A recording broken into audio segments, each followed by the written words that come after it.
तो दोस्तों आज हम आधुनिक भारत से संबंधित इम्पोर्टेंट क्वेश्चनों के बारे में बात करेंगे जो आपके भारत में आयोजित सभी प्रतियोगी परीक्षाओं के लिए महत्वपूर्ण प्रश्न है, इसलिए वीडियो में अंत तक बने रहे। तो चलो वीडियो को शुरू करते हैं। तो आपका पहला सवाल है कि जलियांवाला बाग हत्याकांड कब हुआ था। तो आपको याद रखना है यह हत्याकांड हुआ था 13 अप्रैल 1919 को। ठीक है, तो 13 अप्रैल 1919 को क्या हुआ था, जलियांवाला बाग हत्याकांड हुआ था। अगला सवाल है कि 1928 में गठित नेहरू समिति के अध्यक्ष थे, तो कौन थे, वह थे मोतीलाल नेहरू। ठीक है, मोतीलाल नेहरू है जो 1928 में गठित नेहरू समिति के अध्यक्ष थे। अगला सवाल है कि तत्वबोधिनी सभा के संस्थापक थे, तो कौन थे, वह थे देवेंद्र नाथ टैगोर। ठीक है, देवेंद्र नाथ टैगोर वह व्यक्ति थे जो तत्वबोधिनी सभा के संस्थापक थे। अगला सवाल है कि सती प्रथा पर प्रतिबंध लगवाने में महत्वपूर्ण योगदान था, तो किसका था, वह योगदान था राजा राम मोहन राय का। ठीक है, तो राजा राम मोहन राय का सती प्रथा पर प्रतिबंध लगवाने में सर्वाधिक महत्वपूर्ण योगदान था, किसका, राजा राम मोहन राय का। अगला सवाल है कि अलीगढ़ मुस्लिम विश्वविद्यालय के पूर्ववर्ती संस्था की स्थापना की, तो किसने की थी, यह की थी सर सैयद अहमद खां। ठीक है, सर सैयद अहमद खां ने क्या किया था, अलीगढ़ मुस्लिम विश्वविद्यालय के पूर्ववर्ती संस्था की स्थापना की थी, किसने, सर सैयद अहमद खां ने। अगला सवाल है कि स्वामी दयानंद सरस्वती का जन्म कहाँ पर हुआ था, तो आपको याद रखना है यह जन्म हुआ था गुजरात में। ठीक है, तो गुजरात में किनका जन्म हुआ था, तो आपको याद रखना है गुजरात में जन्म हुआ था स्वामी दयानंद सरस्वती का जन्म हुआ था, कहाँ पर, गुजरात में। अगला सवाल है कि प्रसिद्ध नाटक नील दर्पण के लेखक थे, तो कौन थे, वह थे दीनबंधु मित्र। ठीक है, दीनबंधु मित्र हैं जो प्रसिद्ध नाटक नील दर्पण के लेखक थे, कौन, दीनबंधु मित्र। अगला सवाल है कि प्रथम गवर्नर जनरल था, तो कौन था, वह था वॉरेन हेस्टिंग्स। ठीक है, वॉरेन हेस्टिंग्स है जो प्रथम गवर्नर जनरल था, कौन, वॉरेन हेस्टिंग्स। अगला सवाल है कि संपूर्ण ब्रिटिश भारत का प्रथम गवर्नर जनरल कौन था, तो आपको याद रखना है वह था लॉर्ड विलियम बेटिंग। ठीक है, लॉर्ड विलियम बेटिंग है जो संपूर्ण ब्रिटिश भारत का प्रथम गवर्नर जनरल था, कौन, लॉर्ड विलियम बेटिंग। अगला सवाल है कि भारत में ब्रिटिश शासन के दौरान निम्न देशी रियासतों को ब्रिटिश शासन में मिलाया गया, तो किन को मिलाया गया, उनको कालक्रमानुसार बताना है। ठीक है, उक्त का ब्रिटिश द्वारा इनके समासमेलन का सही कालक्रमानुसार बताना है, तो कालक्रम बताना है। तो कालक्रम होगा आपके, सबसे पहले किया था सितारा को। ठीक है, सतारा को अपने शासन में मिलाया था और फिर मिलाया था संबलपुर को, फिर झांसी को। ठीक है, इसलिए आपका सही जवाब होगा ऑप्शन नंबर 3। अगला सवाल है कि बंगाल में द्वैध शासन की स्थापना किसने की थी, तो आपको याद रखना है यह की थी क्लाइव ने। ठीक है, तो क्लाइव ने क्या किया, बंगाल में द्वैध शासन की स्थापना की थी, किसने, क्लाइव ने। अगला सवाल है कि भारत में पश्चिम शिक्षा पद्धति का मैग्ना कार्टा कहा जाता है, तो किसे कहा जाता है, यह कहते हैं वुड्स डिस्पैच 1854। ठीक है, वुड्स डिस्पैच को कहा जाता है क्या, पश्चिमी शिक्षा पद्धति का मैग्ना कार्टा कहा जाता है, किसे, वुड्स डिस्पैच 1854 को कहते हैं। अगला सवाल है कि कलकत्ता में 1817 ईस्वी में हिंदू कॉलेज की स्थापना की गई थी, तो यह की गई थी राजा राम मोहन राय द्वारा। ठीक है, राजा राम मोहन राय द्वारा कलकत्ता में 1817 ईस्वी में हिंदू कॉलेज की स्थापना की गई थी, किनके द्वारा की गई थी, तो आपको याद रखना है यह की गई थी राजा राम मोहन राय द्वारा। और कहाँ पर की गई थी, तो कलकत्ता में। और कब की गई थी पूछे, तो आपको याद रखना है 1817 में की गई थी। अगला सवाल है कि निम्नलिखित में से कौन सा एक युग्म सही सुमेलित नहीं है, तो सही सुमेलित नहीं युग्म बताना है, तो वह है विलियम जॉन्स हिंदू कॉलेज। ठीक है, विलियम जॉन्स हिंदू कॉलेज यह युग्म है जो एकदम गलत युग्म है, इसलिए आपका सही जवाब होगा ऑप्शन नंबर 1।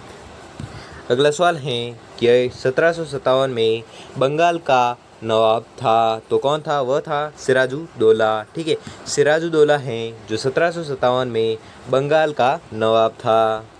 अगला सवाल है कि भारत में डाक टिकट पहली बार किस गवर्नर जनरल ने जारी किए, तो आपको याद रखना है यह किए थे डलहौजी ने। ठीक है, तो डलहौजी ने क्या किया, भारत में डाक टिकट पहली बार है जो जारी किए थे, किसने जारी किए थे, तो आपको याद रखना है यह किए थे डलहौजी ने। अगला सवाल है कि वास्को डी गामा भारत कब पहुंचा? तो आपको याद रखना है वास्को डी गामा पहुंचा था 1498 को। ठीक है, तो 1498 को कौन पहुंचा था भारत? वास्को डी गामा पहुंचा था। इसको जूम आउट कर देते हैं। अगला सवाल है कि सुमेलित कीजिए, सूची 1 को सूची 2 में सुमेलित करना है। ठीक है, तो रामोसी विद्रोह हुआ था किनके द्वारा? तो आपको याद रखना है वो हुआ था चतुर सिंह द्वारा। ठीक है, और अहम विद्रोह हुआ था किनके द्वारा? गदाधर सिंह द्वारा। बहावी आंदोलन हुआ था किनके द्वारा? तो यह हुआ था सैयद अहमद मौलवी के द्वारा। और कूका विद्रोह हुआ था, वह हुआ था किनके द्वारा? राम सिंह द्वारा। ठीक है, तो आपको याद रखना है। इसलिए आपका सही जवाब होगा ऑप्शन नंबर 4। ऑप्शन नंबर 4 है जो राइट आंसर हो जाएगा। वापस से एक बार देख लो कि रामोसी विद्रोह है जो हुआ था किनके द्वारा हुआ था? तो रामोसी विद्रोह हुआ था चतुर सिंह द्वारा। अहम विद्रोह था, यह हुआ था गदाधर सिंह द्वारा।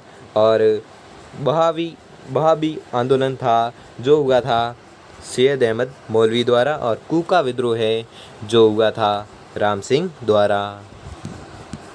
अगला सवाल है कि सती प्रथा को समाप्त करने हेतु कानून बनाया गया था। तो यह बनाया गया था लॉर्ड विलियम बेंटिंक द्वारा। ठीक है, लॉर्ड विलियम बेंटिंक द्वारा बनाया गया था कानून। क्या? सती प्रथा को समाप्त करने के लिए कानून बनाया गया था किनके द्वारा? लॉर्ड विलियम बेंटिंक द्वारा। अगला सवाल है कि भारत में अंग्रेजी माध्यम की पाश्चात्य शिक्षा प्रणाली के संस्थापक थे। तो कौन थे? वह थे मैकाले। ठीक है, मैकाले वह व्यक्ति थे जो भारत में अंग्रेजी माध्यम की पाश्चात्य शिक्षा प्रणाली के संस्थापक थे। कौन थे? मैकाले। अगला सवाल है कि पंजाब को ब्रिटिश साम्राज्य में मिलाने वाला गवर्नर जनरल था। तो कौन था? वह था लॉर्ड डलहौजी। ठीक है, लॉर्ड डलहौजी था जो पंजाब को ब्रिटिश साम्राज्य में मिलाने वाला गवर्नर जनरल था। कौन? लॉर्ड डलहौजी। अगला सवाल है कि भारतीय सिविल सेवा का संस्थापक किसे माना जाता है? तो आपको याद रखना है यह माना जाता है लॉर्ड कॉर्नवालिस को। ठीक है, लॉर्ड कॉर्नवालिस को भारतीय सिविल सेवा का संस्थापक माना जाता है। किसे? लॉर्ड कॉर्नवालिस को। अगला सवाल है कि आर्य समाज ने किसे प्रोत्साहन दिया है? तो आपको याद रखना है आर्य समाज ने प्रोत्साहन दिया है उक्त सभी को। ठीक है, स्त्री शिक्षा, धर्मांतरण, मूर्ति पूजा विरोध, ये तीनों का प्रोत्साहन किया है किसने? आर्य समाज ने किया है। ठीक है, इसलिए आपका सही जवाब होगा उक्त सभी। 4 नंबर ऑप्शन है जो सही हो जाएगा। अगला सवाल है कि ब्रह्म समाज की स्थापना किसने की? तो आपको याद रखना है ब्रह्म समाज की स्थापना की थी राजा राम मोहन राय ने। ठीक है, राजा राम मोहन राय वह व्यक्ति थे जिन्होंने ब्रह्म समाज की स्थापना की थी। अगला सवाल है कि आर्य समाज के संस्थापक थे। इसको जूम कर देते हैं वापस से। ठीक है, तो अगला सवाल है कि आर्य समाज के संस्थापक थे। तो कौन थे? वह थे दयानंद सरस्वती। ठीक है, दयानंद सरस्वती है जो आर्य समाज के संस्थापक थे। अगला सवाल है कि वेदों की और लोटों का नारा किसने दिया था? तो आपको याद रखना है यह नारा दिया था दयानंद सरस्वती ने। ठीक है, तो दयानंद सरस्वती ने कौन सा नारा दिया? अगर एग्जाम पूछे तो आपको याद रखना है इन्होंने नारा दिया था वेदों की और लोटो। किन्होंने दिया था? दयानंद सरस्वती ने दिया था। अगला सवाल है कि राष्ट्रीय गीत वंदे मातरम किस ग्रंथ में संकलित हैं? तो आपको याद रखना है यह संकलित है बंकिम चंद्र चटर्जी का आनंद मठ में संकलित है। ठीक है, बंकिम चंद्र चटर्जी का एक ग्रंथ है आनंद मठ, उसमें संकलित है क्या? राष्ट्रीय गीत वंदे मातरम संकलित है। अगला सवाल है कि किसने भारतीय कांग्रेस पर प्रार्थना याचना तथा विरोध की राजनीति करने का आरोप लगाया था? तो आपको याद रखना है यह लगाया था बाल गंगाधर तिलक ने। ठीक है, तो बाल गंगाधर तिलक ने क्या किया था? बाल गंगाधर तिलक वह व्यक्ति थे जिन्होंने भारतीय कांग्रेस पर प्रार्थना याचना तथा विरोध की राजनीति करने का आरोप लगाया था। किसने? बाल गंगाधर तिलक ने। किस पर लगाया था? तो आपको याद रखना है यह लगाया था भारतीय कांग्रेस पर। अगला सवाल है कि निम्न में से कौन कैबिनेट मिशन 1946 का सदस्य नहीं था? तो आपको याद रखना है वह था लॉर्ड माउंटबेटन। ठीक है, लॉर्ड माउंटबेटन वह व्यक्ति था जो कैबिनेट मिशन 1946 का सदस्य नहीं था। बाकी पैथिक लॉरेंस, स्टेफर्ड क्रिप्स एवं एवी अलेक्जेंडर ये तीनों थे जो कैबिनेट मिशन 1946 के सदस्य थे, लेकिन लॉर्ड माउंटबेटन हैं जो कैबिनेट मिशन 1946 का सदस्य नहीं था। अगला सवाल है कि निम्नलिखित घटनाओं को उनके काल क्रमानुसार व्यवस्थित कीजिए तथा नीचे दिए गए विभिन्न क्रमों में से सही उत्तर का चयन कीजिए। तो काल क्रमानुसार बताना है, व्यवस्थित करना है। ठीक है, तो इसमें है पहले हुआ था सविनय अवज्ञा आंदोलन, ठीक है। कि पहले क्या हुआ था, सविनय अवज्ञा आंदोलन, बाद में हुआ था प्रथम गोलमेज सम्मेलन, फिर हुआ था गांधी इरविन पैक्ट, और लास्ट में क्या हुआ था, पूना पैक्ट, ठीक है। इसलिए आपका सही जवाब होगा ऑप्शन नंबर 2, ठीक है। ऑप्शन नंबर 2 है जो राइट आंसर हो जाएगा, ठीक है। वापस से देख लो कि सबसे पहले क्या हुआ था, तो सबसे पहले हुआ था सविनय अवज्ञा आंदोलन, सविनय अवज्ञा आंदोलन के बाद में हुआ था कौन सा, गांधी इरविन पैक्ट, और गांधी इरविन पैक्ट के बाद हुआ था, क्या हुआ था, सॉरी गांधी इरविन नहीं, सविनय अवज्ञा आंदोलन के बाद हुआ था प्रथम गोलमेज सम्मेलन, और प्रथम गोलमेज सम्मेलन के बाद हुआ था गांधी इरविन पैक्ट, और लास्ट में क्या हुआ था, पूना पैक्ट। इसलिए आपका सही जवाब होगा ऑप्शन नंबर 2, ऑप्शन नंबर 2 है जो आपका राइट आंसर हो जाएगा। अगला सवाल है कि भारत के विभाजन के लिए 3 जून 1947 को योजना को कहते हैं, तो क्या कहते हैं, इस योजना को कहते हैं माउंटबेटन योजना, ठीक है। माउंटबेटन योजना किसे कहते हैं, अगर एग्जाम पूछे तो आपको याद रखना है, भारत के विभाजन के लिए 3 जून 1947 को की गई योजना माउंटबेटन योजना कहलाती है। अगला सवाल है कि हंटर कमीशन ने किसके विकास पर विशेष जोर दिया था, तो आपको याद रखना है, यह दिया था प्राथमिक शिक्षा पर, ठीक है। तो प्राथमिक शिक्षा पर किसने जोर दिया था, तो हंटर कमीशन ने प्राथमिक शिक्षा के विकास पर विशेष जोर दिया था, किसने, हंटर कमीशन ने। इसको जूम आउट कर देते वापस से, ठीक है। अगला सवाल है कि सुमेलित कीजिए, तो सुमेलित करना है समाचार पत्र और उनके संपादक को सुमेलित करना है। तो पहला है हिंदू समाचार पत्र, तो हिंदू समाचार पत्र के संपादक थे कौन, यह थे जी सुब्रमण्यम अय्यर, ठीक है। जी सुब्रमण्यम अय्यर है जो हिंदू समाचार पत्र के संस्थापक थे, ठीक है। और दूसरा है न्यू इंडिया, ठीक है। तो न्यू इंडिया के संस्थापक थे कौन, यह थे श्रीमती एनी बेसेंट, ठीक है। श्रीमती एनी बेसेंट है जो न्यू इंडिया के संस्थापक या संपादक थे, सॉरी। अगला सवाल है कि मराठा, ठीक है, मराठा समाचार पत्र के संपादक कौन थे, तो वह थे बाल गंगाधर तिलक, ठीक है। बाल गंगाधर तिलक है जो मराठा समाचार पत्र के संपादक थे। और लास्ट है प्रताप समाचार पत्र, और प्रताप समाचार पत्र के संपादक थे श्री गणेश शंकर विद्यार्थी है जो प्रताप समाचार पत्र के संपादक थे। इसलिए आपका सही जवाब होगा ऑप्शन नंबर 4, ऑप्शन नंबर 4 है जो आपका राइट आंसर हो जाएगा। अगला सवाल है कि निम्नलिखित घटनाओं का सही क्रम ज्ञात कीजिए, तो सही क्रम ज्ञात करना है, तो सही क्रम होगा आपका, पहले हुआ था रोलेक्ट एक्ट, ठीक है। रोलेक्ट एक्ट के बाद हुआ था जलियांवाला बाग नरसंहार, और जलियांवाला बाग नरसंहार के बाद हुआ था 1919 का कांग्रेस अमृत अधिवेशन, और लास्ट में हुआ था मॉन्टेग्यू चेम्सफोर्ड सुधार। इसलिए आपका सही जवाब होगा ऑप्शन नंबर 1, ठीक है। ऑप्शन नंबर 1 राइट आंसर हो जाएगा। वापस से देख लो कि सबसे पहले क्या हुआ था, तो सबसे पहले हुआ था क्या, रोलेक्ट एक्ट, ठीक है। रोलेक्ट एक्ट प्रारंभ हुआ था, फिर हुआ था जलियांवाला बाग नरसंहार, फिर हुआ था 1919 का कांग्रेस अमृतसर अधिवेशन, और लास्ट में क्या हुआ था, मॉन्टेग्यू चेम्सफोर्ड सुधार। और यह आपका ऑप्शन नंबर 1 है जो आपका राइट आंसर हो जाएगा। अगला सवाल है कि वह नेता जो महात्मा गांधी के राजनीतिक गुरु थे, तो वह नेता कौन थे, वह थे जी.के. गोखले, ठीक है। जी.के. गोखले हैं जो महात्मा गांधी के राजनीतिक गुरु थे। अगर एग्जाम में पूछे कि महात्मा गांधी के राजनीतिक गुरु कौन थे, तो आपको याद रखना है वह थे जी.के. गोखले। अगला सवाल है कि महात्मा गांधी ने दांडी अभियान आरंभ किया था, तो आपको याद रखना है यह किया था नमक कानून भंग करने के लिए, ठीक है। तो नमक कानून भंग करने के लिए महात्मा गांधी ने दांडी अभियान है जो आरंभ किया था। अगला सवाल है कि सारे जहां से अच्छा हिंदुस्तान हमारा के लेखक थे, तो कौन थे, इसके लेखक थे मोहम्मद इकबाल, ठीक है। मोहम्मद इकबाल वह व्यक्ति थे जो सारे जहां से अच्छा हिंदुस्तान हमारा के लेखक थे, कौन, मोहम्मद इकबाल। इसको जूम कर देते हैं वापस से।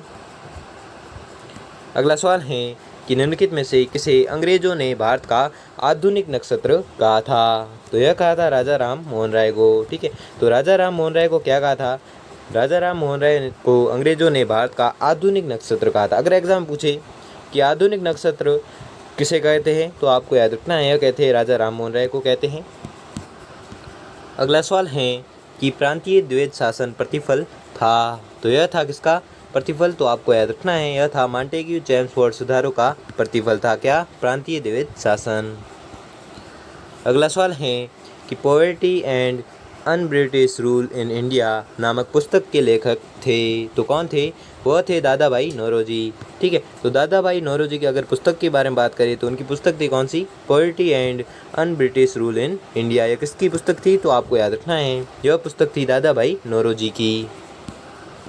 अगला सवाल है कि 1905 के विभाजन के पश्चात बंगाल पुनः कब एक हुआ? तो आपको याद रखना है, यह हुआ था 1911 में। ठीक है, 1911 में बंगाल है जो पुनः एक हो गया था। कब? 1911 में।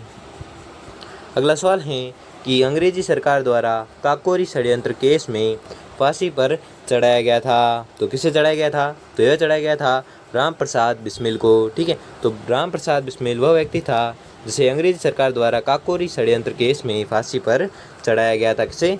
राम प्रसाद बिस्मिल को। अगला सवाल है कि भारतीय राष्ट्रीय कांग्रेस के प्रथम मुस्लिम अध्यक्ष कौन थे? तो वह थे बदरुद्दीन तैयब जी। ठीक है, बदरुद्दीन तैयब जी वह व्यक्ति थे जो भारतीय राष्ट्रीय कांग्रेस के प्रथम मुस्लिम अध्यक्ष थे। कौन? बदरुद्दीन तैयब जी। अगला सवाल है, इसको जूम कर देते हैं, जूम आउट कर देते हैं। अगला सवाल है कि सुमेलित कीजिए। तो सुमेलित करना है, आंदोलन और वर्ष है। ठीक है, तो इसको सुमेलित करना है। तो इसमें पहला है होम रूल आंदोलन। तो होम रूल आंदोलन कब हुआ था? तो यह आंदोलन हुआ था 1916 को। ठीक है, तो 1916 में कौन सा आंदोलन हुआ था? तो अगर आपको पूछे परीक्षा में तो आपको याद रखना है, होम रूल आंदोलन हुआ था।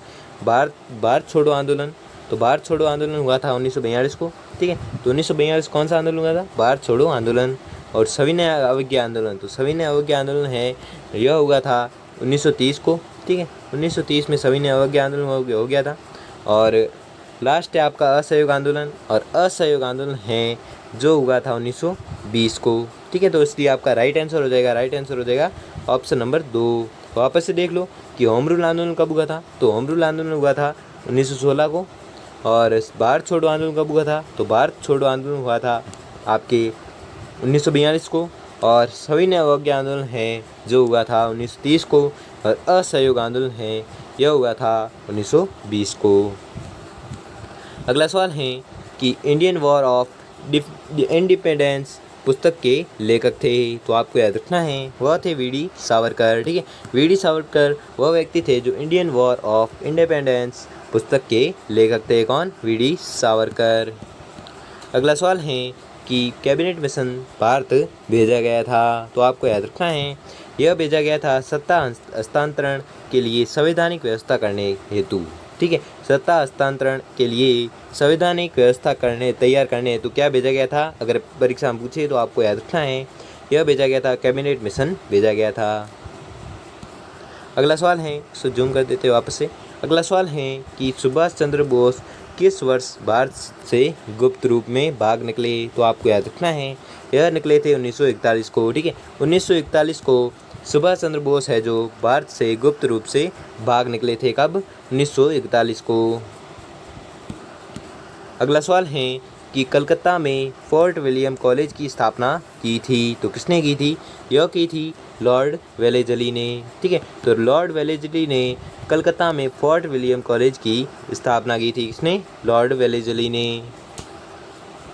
अगला सवाल है कि गांधी जी ने 1917 में चंपारण की यात्रा किसके अनुरोध पर की थी? तो आपको याद रखना है, यह की थी राजकुमार शुक्ला के। ठीक है, राजकुमार शुक्ल के अनुरोध पर की थी। क्या की थी? गांधी जी ने 1917 में चंपारण की यात्रा की थी। किसके अनुरोध पर? तो आपको याद रखना है, यह की थी राजकुमार शुक्ल के अनुरोध पर की थी यात्रा।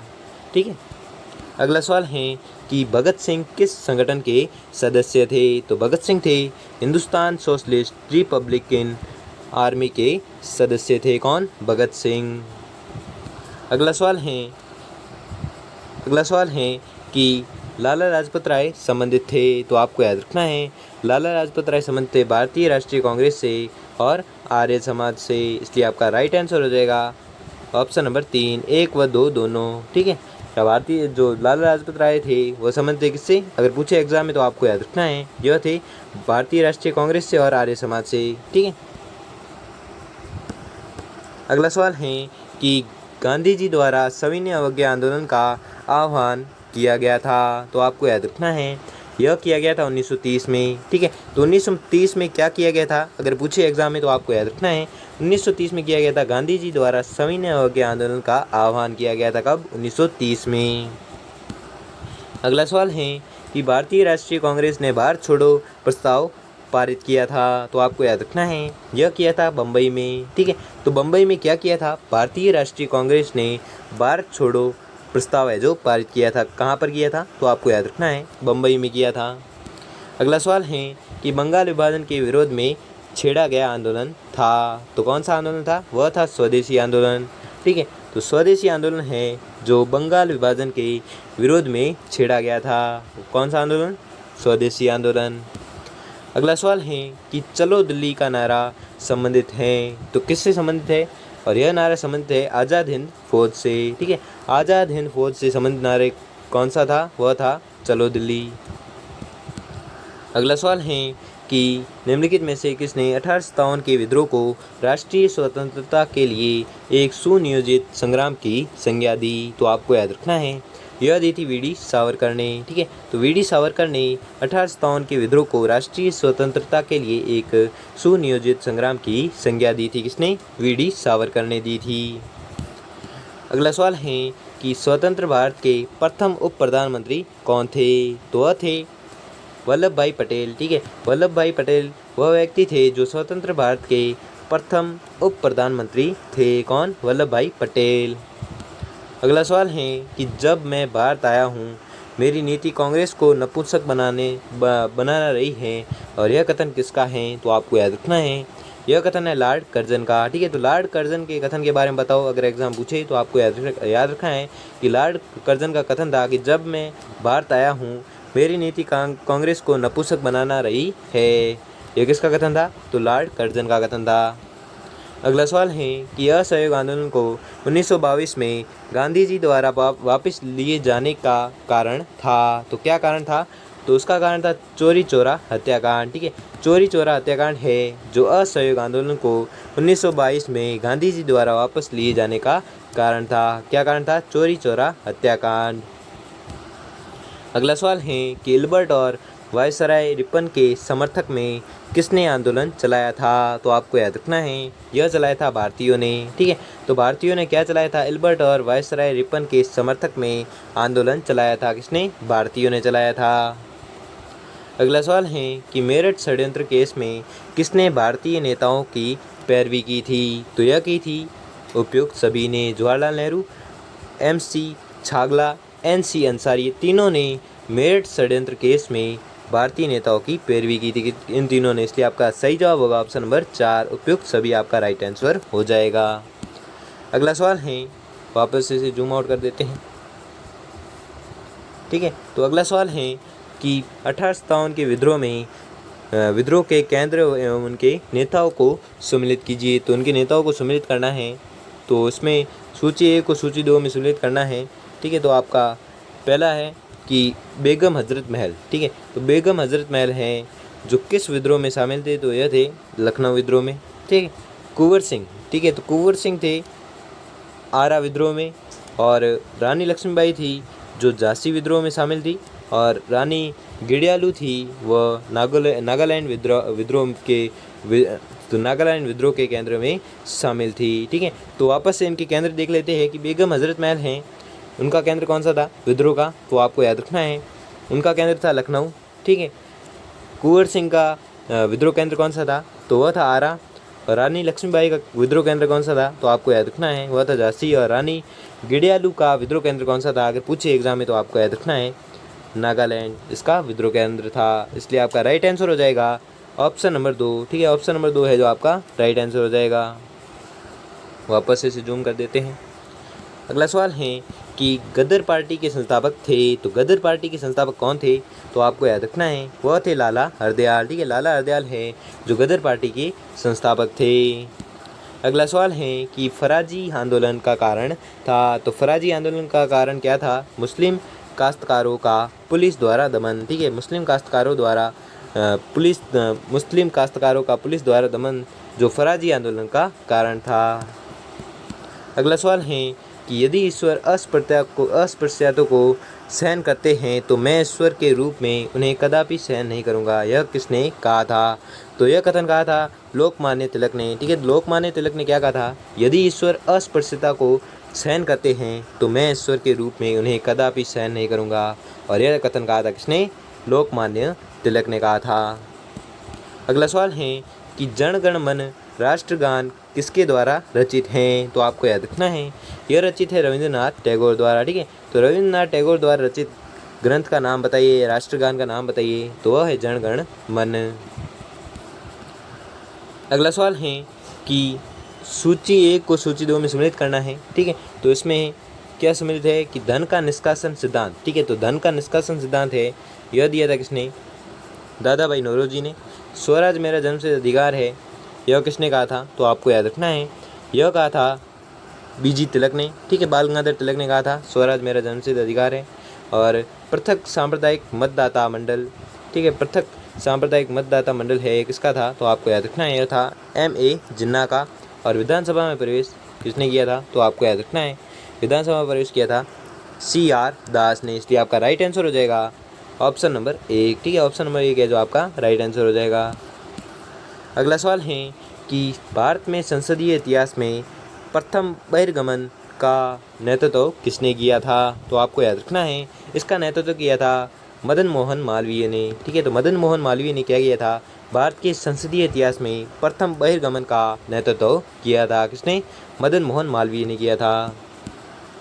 अगला सवाल है कि सारे जहाँ से अच्छा हिंदुस्तान हमारा गीत मोहम्मद इकबाल की किस कृति में है? तो आपको याद रखना है वह कृति है बांगे दर्रा। ठीक है, बांगे दर्रा वह कृति है जिसमें सारे जहाँ से अच्छा हिंदुस्तान हमारा गीत है जो है किसमें है, किस कृति में है? तो आपको याद रखना है वह कृति है बांगे दर्रा। और बांगे दर्रा कृति किसकी है?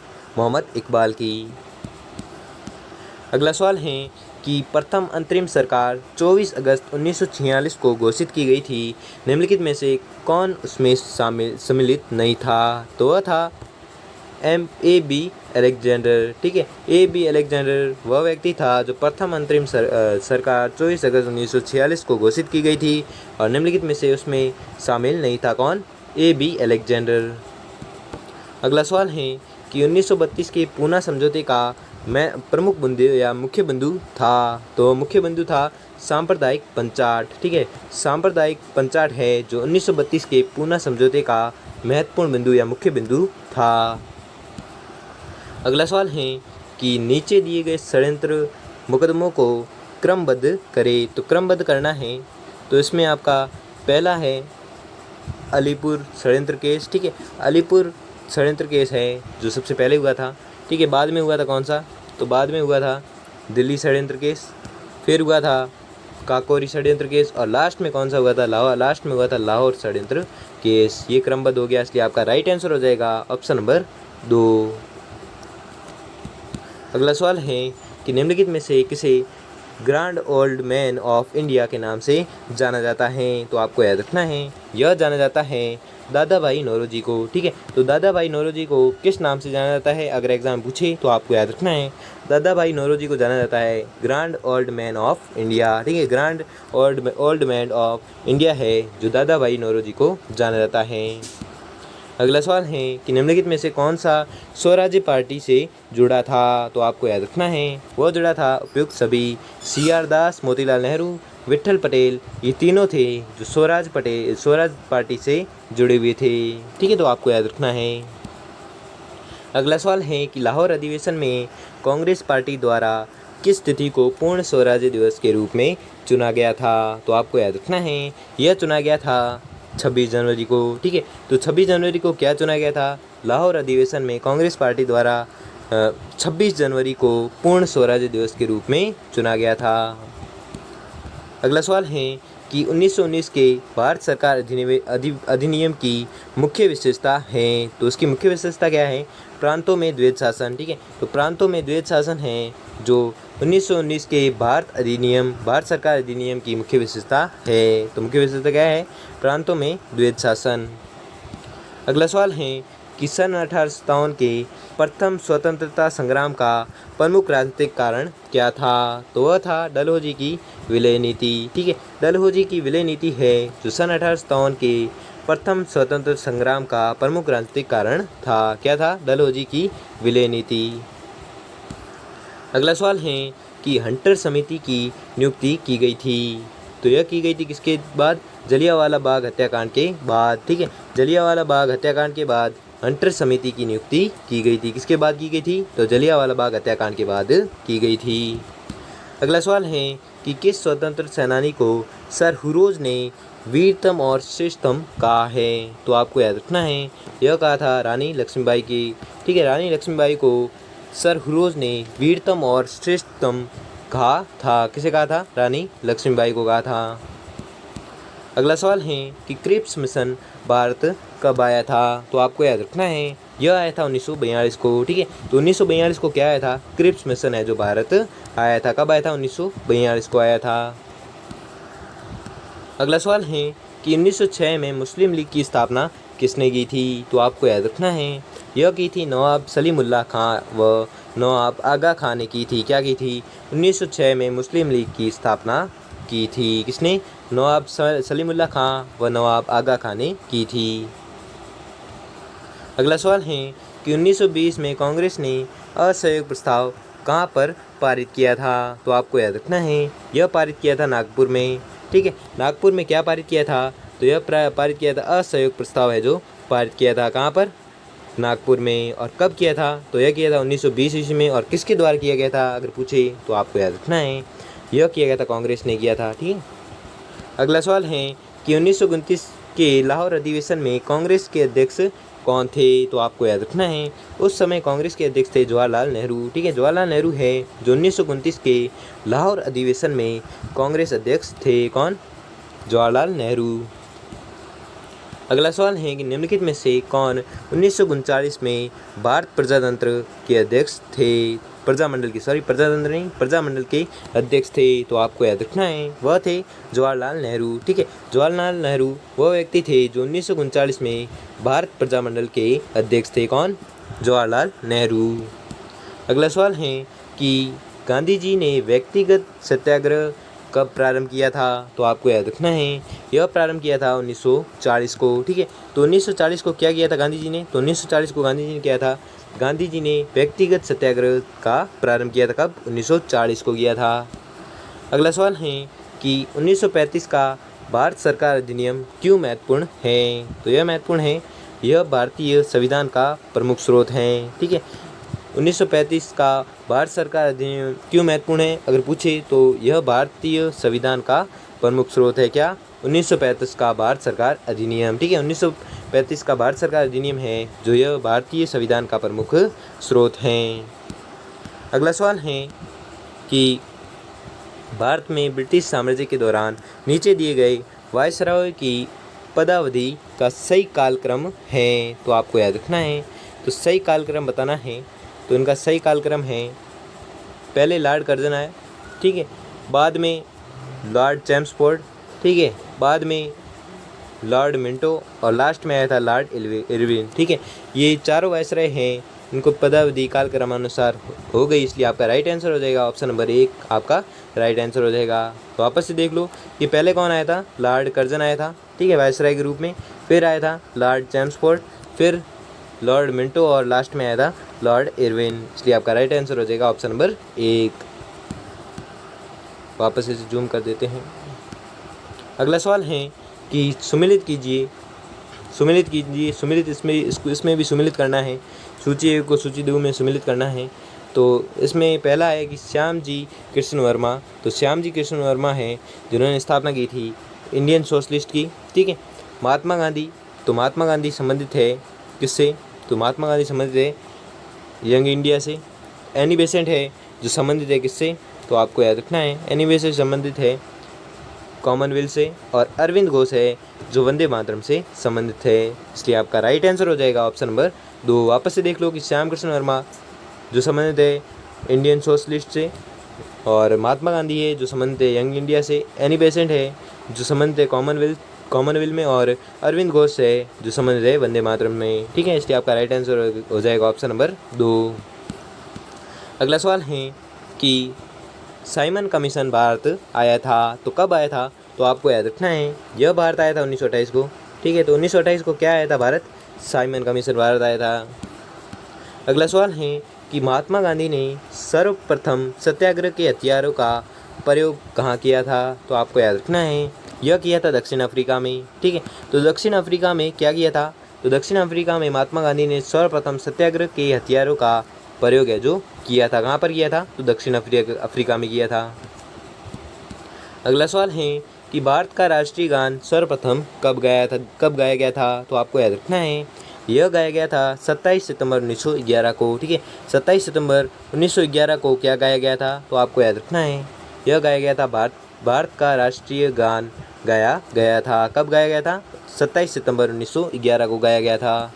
अगला सवाल है कि निम्नलिखित युग्मों में से कौन सा एक सही सुमेलित युग्म नहीं है, तो आपको याद रखना है वह है वर्नाक्यूलर प्रेस एक्ट कर्जन। ये युग्म है जो गलत युग्म है, इसलिए आपका राइट आंसर हो जाएगा ऑप्शन नंबर 3। अगला सवाल है कि निम्नलिखित में से किस कारण से भगत सिंह और उनके साथियों को 23 मार्च 1931 को फांसी दी गई थी, तो आपको याद रखना है वह कारण था वर्ष 1928 में लाहौर में सैंडर्स की हत्या के कारण। ठीक है, वर्ष 1928 में लाहौर में सैंडर्स की हत्या के कारण भगत सिंह और उनके साथियों को 23 मार्च 1931 को फांसी दे दी गई थी। किसके कारण से, तो वर्ष 1928 में लाहौर में सैंडर्स हत्या के कारण को फांसी दे दी गई थी। कब दे दी गई थी, अगर एग्जाम पूछे तो आपको याद रखना है यह दे दी गई थी 23 मार्च 1931 को दी थी। अगला सवाल है कि सन 1919 में जलियांवाला बाग हत्याकांड कहाँ पर हुआ था, तो आपको याद रखना है यह हुआ था अमृतसर में। ठीक है, तो अमृतसर में क्या हुआ था, तो अमृतसर में हुआ था जलियांवाला बाग हत्याकांड हुआ था। कहाँ पर, अमृतसर में हुआ था। अगला सवाल है कि हमारा राष्ट्रीय गीत है, तो हमारा राष्ट्रीय गीत कौन सा है, तो आपको याद रखना है हमारा राष्ट्रीय गीत है वंदे मातरम। ठीक है, वंदे मातरम है जो हमारा राष्ट्रीय गीत है। अगला सवाल है कि भारत का विभाजन किया गया था, तो किसके द्वारा किया गया था, तो आपको याद रखना है यह किया गया था माउंटबेटन योजना द्वारा। ठीक है, माउंटबेटन योजना द्वारा भारत का है जो विभाजन किया गया था। किसके द्वारा, माउंटबेटन योजना द्वारा किया गया था। अगला सवाल है कि 1857 के विद्रोह द्वारा हुआ सबसे महत्वपूर्ण परिवर्तन था, तो वह था ईस्ट इंडिया कंपनी के शासन का अंत। ठीक है, ईस्ट इंडिया कंपनी के शासन का अंत है जो 1857 के विद्रोह का द्वारा हुआ सबसे महत्वपूर्ण परिवर्तन था। क्या परिवर्तन था, ईस्ट इंडिया कंपनी के शासन का अंत हो गया था। अगला सवाल है कि नीचे दिए गए आंदोलन का सही अनुक्रम है, तो सही अनुक्रम है स्वदेशी आंदोलन, असहयोग आंदोलन, सविनय अवज्ञा आंदोलन और भारत छोड़ो आंदोलन। ये एकदम सही अनुक्रम है, इसलिए आपका राइट आंसर हो जाएगा ऑप्शन नंबर 1। ठीक है, ऑप्शन नंबर 1 राइट आंसर हो जाएगा। वापस देख लो कि पहले स्वदेशी आंदोलन हुआ था, बाद में असहयोग आंदोलन, फिर सविनय अवज्ञा आंदोलन और लास्ट में हुआ था भारत छोड़ो आंदोलन जो 1942 में हुआ था। ठीक है, अगला सवाल है कि ईस्ट इंडिया कंपनी के निम्न गवर्नर जनरल के कार्यकाल का सही अनुक्रम क्या है, तो इनका सही अनुक्रम है, पहले था लॉर्ड कॉर्नवालिस। ठीक है, बाद में लॉर्ड विलियम बेंटिंक, फिर आया लॉर्ड डलहौजी और लास्ट में था लॉर्ड कैनिंग। यह गवर्नर जनरल के कार्यकाल का सही अनुक्रम है, इसलिए आपका राइट आंसर हो जाएगा ऑप्शन नंबर 3। वापस से देख लो एक बार कि पहले था कौन, लॉर्ड कॉर्नवालिस, फिर आया लॉर्ड विलियम बेंटिंक, फिर लॉर्ड डलहौजी और लास्ट में कौन आया, लॉर्ड कैनिंग। अगला सवाल है कि अंतर्राष्ट्रीय महिला दिवस कब मनाया जाता है, तो आपको याद रखना है यह मनाया जाता है 8 मार्च को। ठीक है, तो अगर पूछे कि 8 मार्च को क्या मनाया जाता है, तो आपको याद रखना है 8 मार्च को मनाया जाता है अंतर्राष्ट्रीय महिला दिवस मनाया जाता है।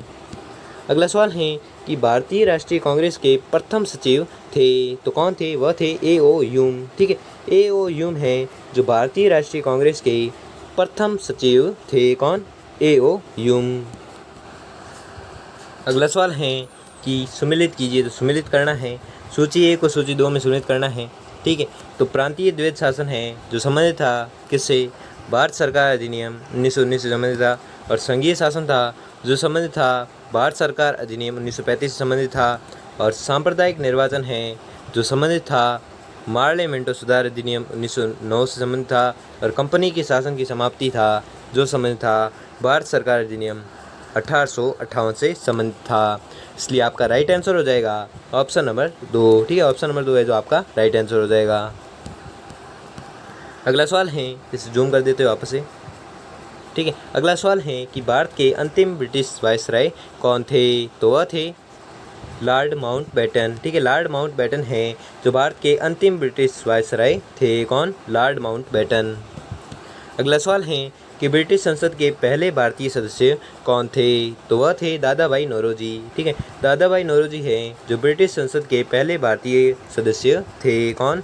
दादा भाई नौरोजी। अगला सवाल है कि महाराष्ट्र में होम रूल लीग की स्थापना की थी। तो किसने की थी? यह की थी बाल गंगाधर तिलक ने। ठीक है, बाल गंगाधर तिलक ने महाराष्ट्र में होम रूल लीग की स्थापना की थी। किसने? बाल गंगाधर तिलक ने की थी। अगला सवाल है कि निम्नलिखित में से किसने एज ऑफ कंसेंट एक्ट 1891 में बालिकाओं की विवाह योग्य आयु की सीमा को 10 वर्ष से बढ़ाकर 12 वर्ष करने का विरोध किया? तो आपको याद रखना है यह किया था किसने?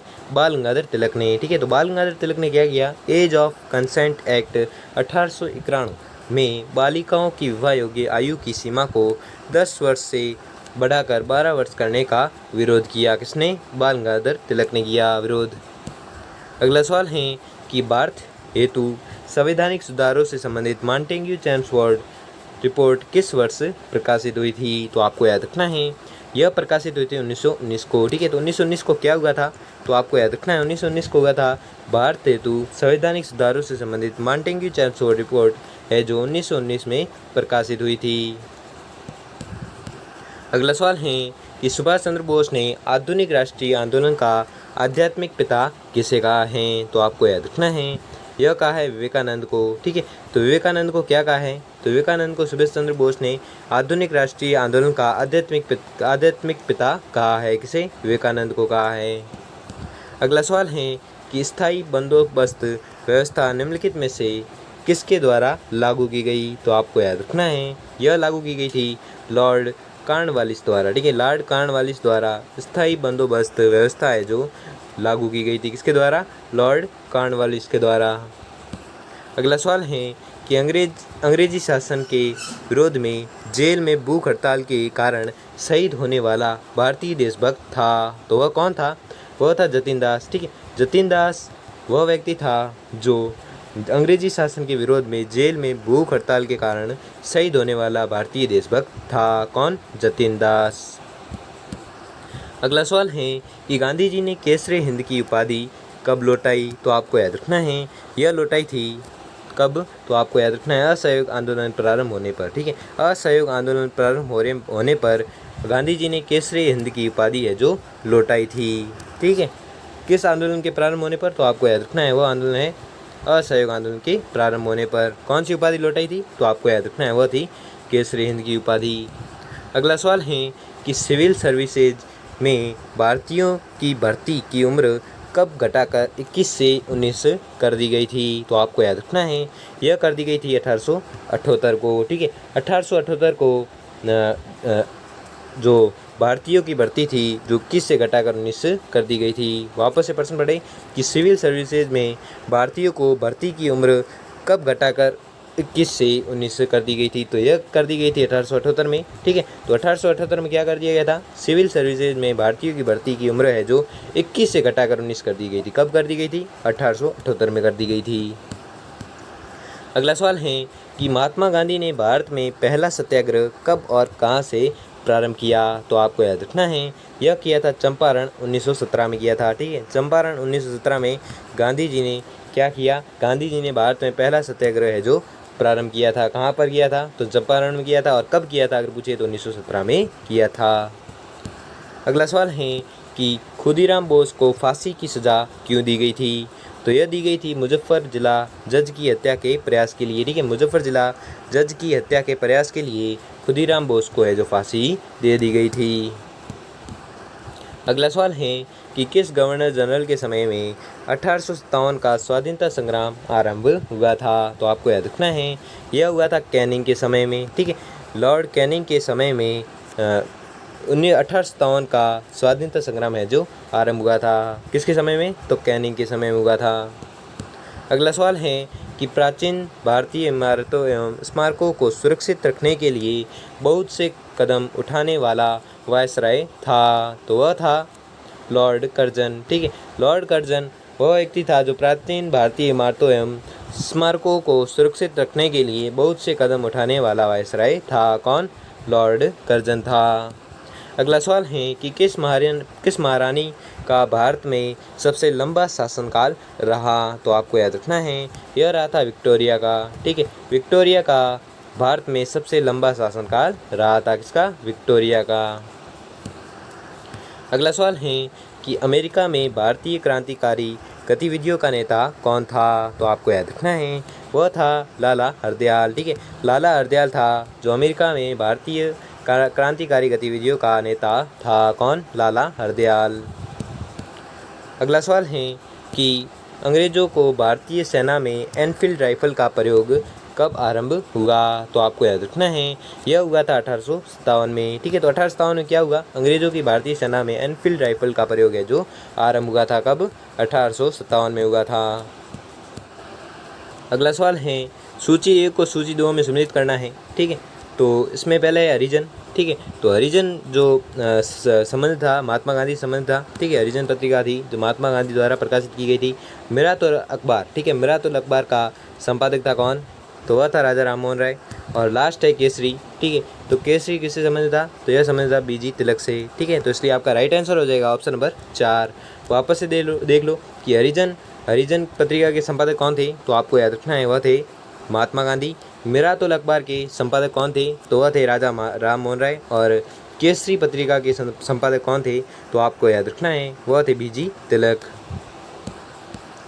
अगला सवाल है कि निम्न में से कौन 1857 के स्वाधीनता संग्राम में से संबंधित नहीं थी? तो वह थी अशफाकुल्ला खां। ठीक है, अशफाकुल्ला खां है जो 1857 के स्वाधीनता संग्राम से संबंधित नहीं थी। कौन? अशफाकुल्ला खां। अगला सवाल है कि भारत में झांसी के राज्य को किस नीति के माध्यम से ब्रिटिश शासन का अंग बनाया गया था? तो आपको याद रखना है वह बनाया गया था विलय की नीति से। ठीक है, विलय की नीति के माध्यम से ब्रिटिश शासन का अंग बनाया गया था। किसे? झांसी के राज्य को। ठीक है, भारत में झांसी के राज्य को विलय की नीति के माध्यम से ब्रिटिश शासन का है जो अंग बनाया गया था। किस नीति के माध्यम से? तो आपको याद रखना है वह नीति थी विलय की नीति। अगला सवाल है कि अंग्रेजों के खिलाफ भारत में निम्न में से पहला आंदोलन था? तो वह था स्वदेशी आंदोलन। ठीक है, स्वदेशी आंदोलन है जो अंग्रेजों के खिलाफ भारत में निम्न में से पहला आंदोलन था। कौन सा आंदोलन था? स्वदेशी आंदोलन। अगला सवाल है कि निम्नलिखित आंदोलन सत्याग्रह को सही कालक्रमानुसार बताइए। तो सही कालक्रमानुसार कौन सा है वो बताना है। तो वह है ऑप्शन नंबर 2। ठीक है, जिसमें चंपारण सत्याग्रह, खेड़ा सत्याग्रह, रोलेक्ट सत्याग्रह और बारदौली सत्याग्रह है जो आपका राइट आंसर हो जाएगा। आपका राइट आंसर हो जाएगा ऑप्शन नंबर 2। ठीक है, वापस से देख लो कि पहले हुआ था चंपारण सत्याग्रह, बाद में हुआ था खेड़ा सत्याग्रह और बाद में हुआ था रोलेक्ट सत्याग्रह और रोलेक्ट सत्याग्रह के बाद हुआ था बारदौली सत्याग्रह। इसलिए आपका राइट आंसर हो जाएगा ऑप्शन नंबर 2। ठीक है,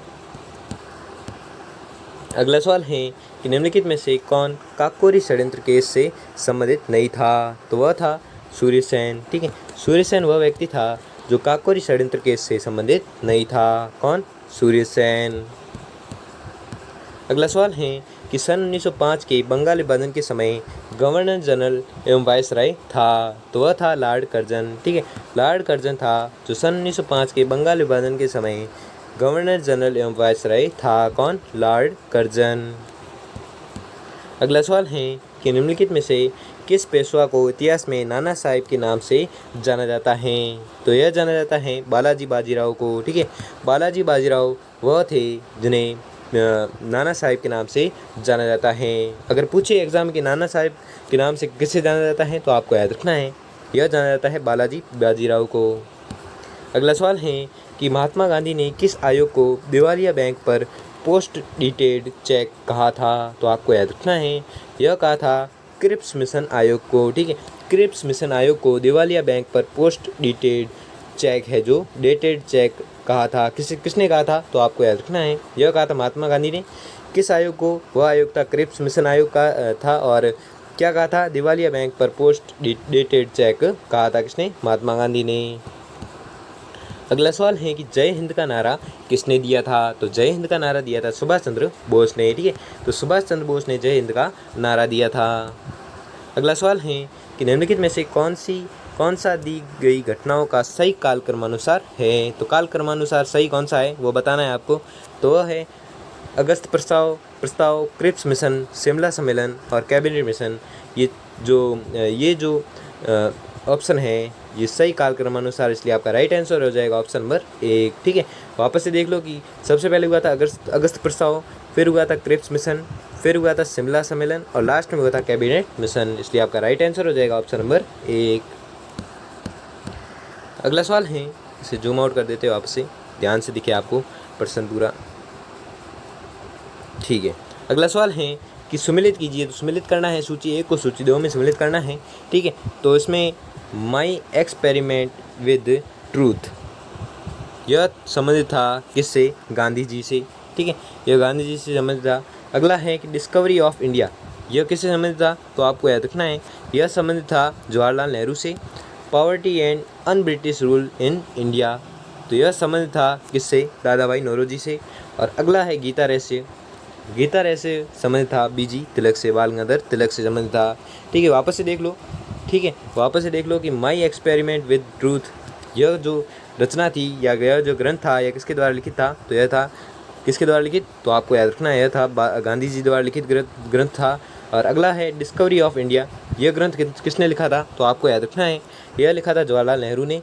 अगला है poverty and un British rule in India यह ग्रंथ किसने लिखा था? तो यह लिखा था दादा भाई नौरोजी ने। और अगला है गीता रहस्य ग्रंथ या गीता रहस्य पुस्तक या कुछ भी कहो तो यह लिखा था किसने?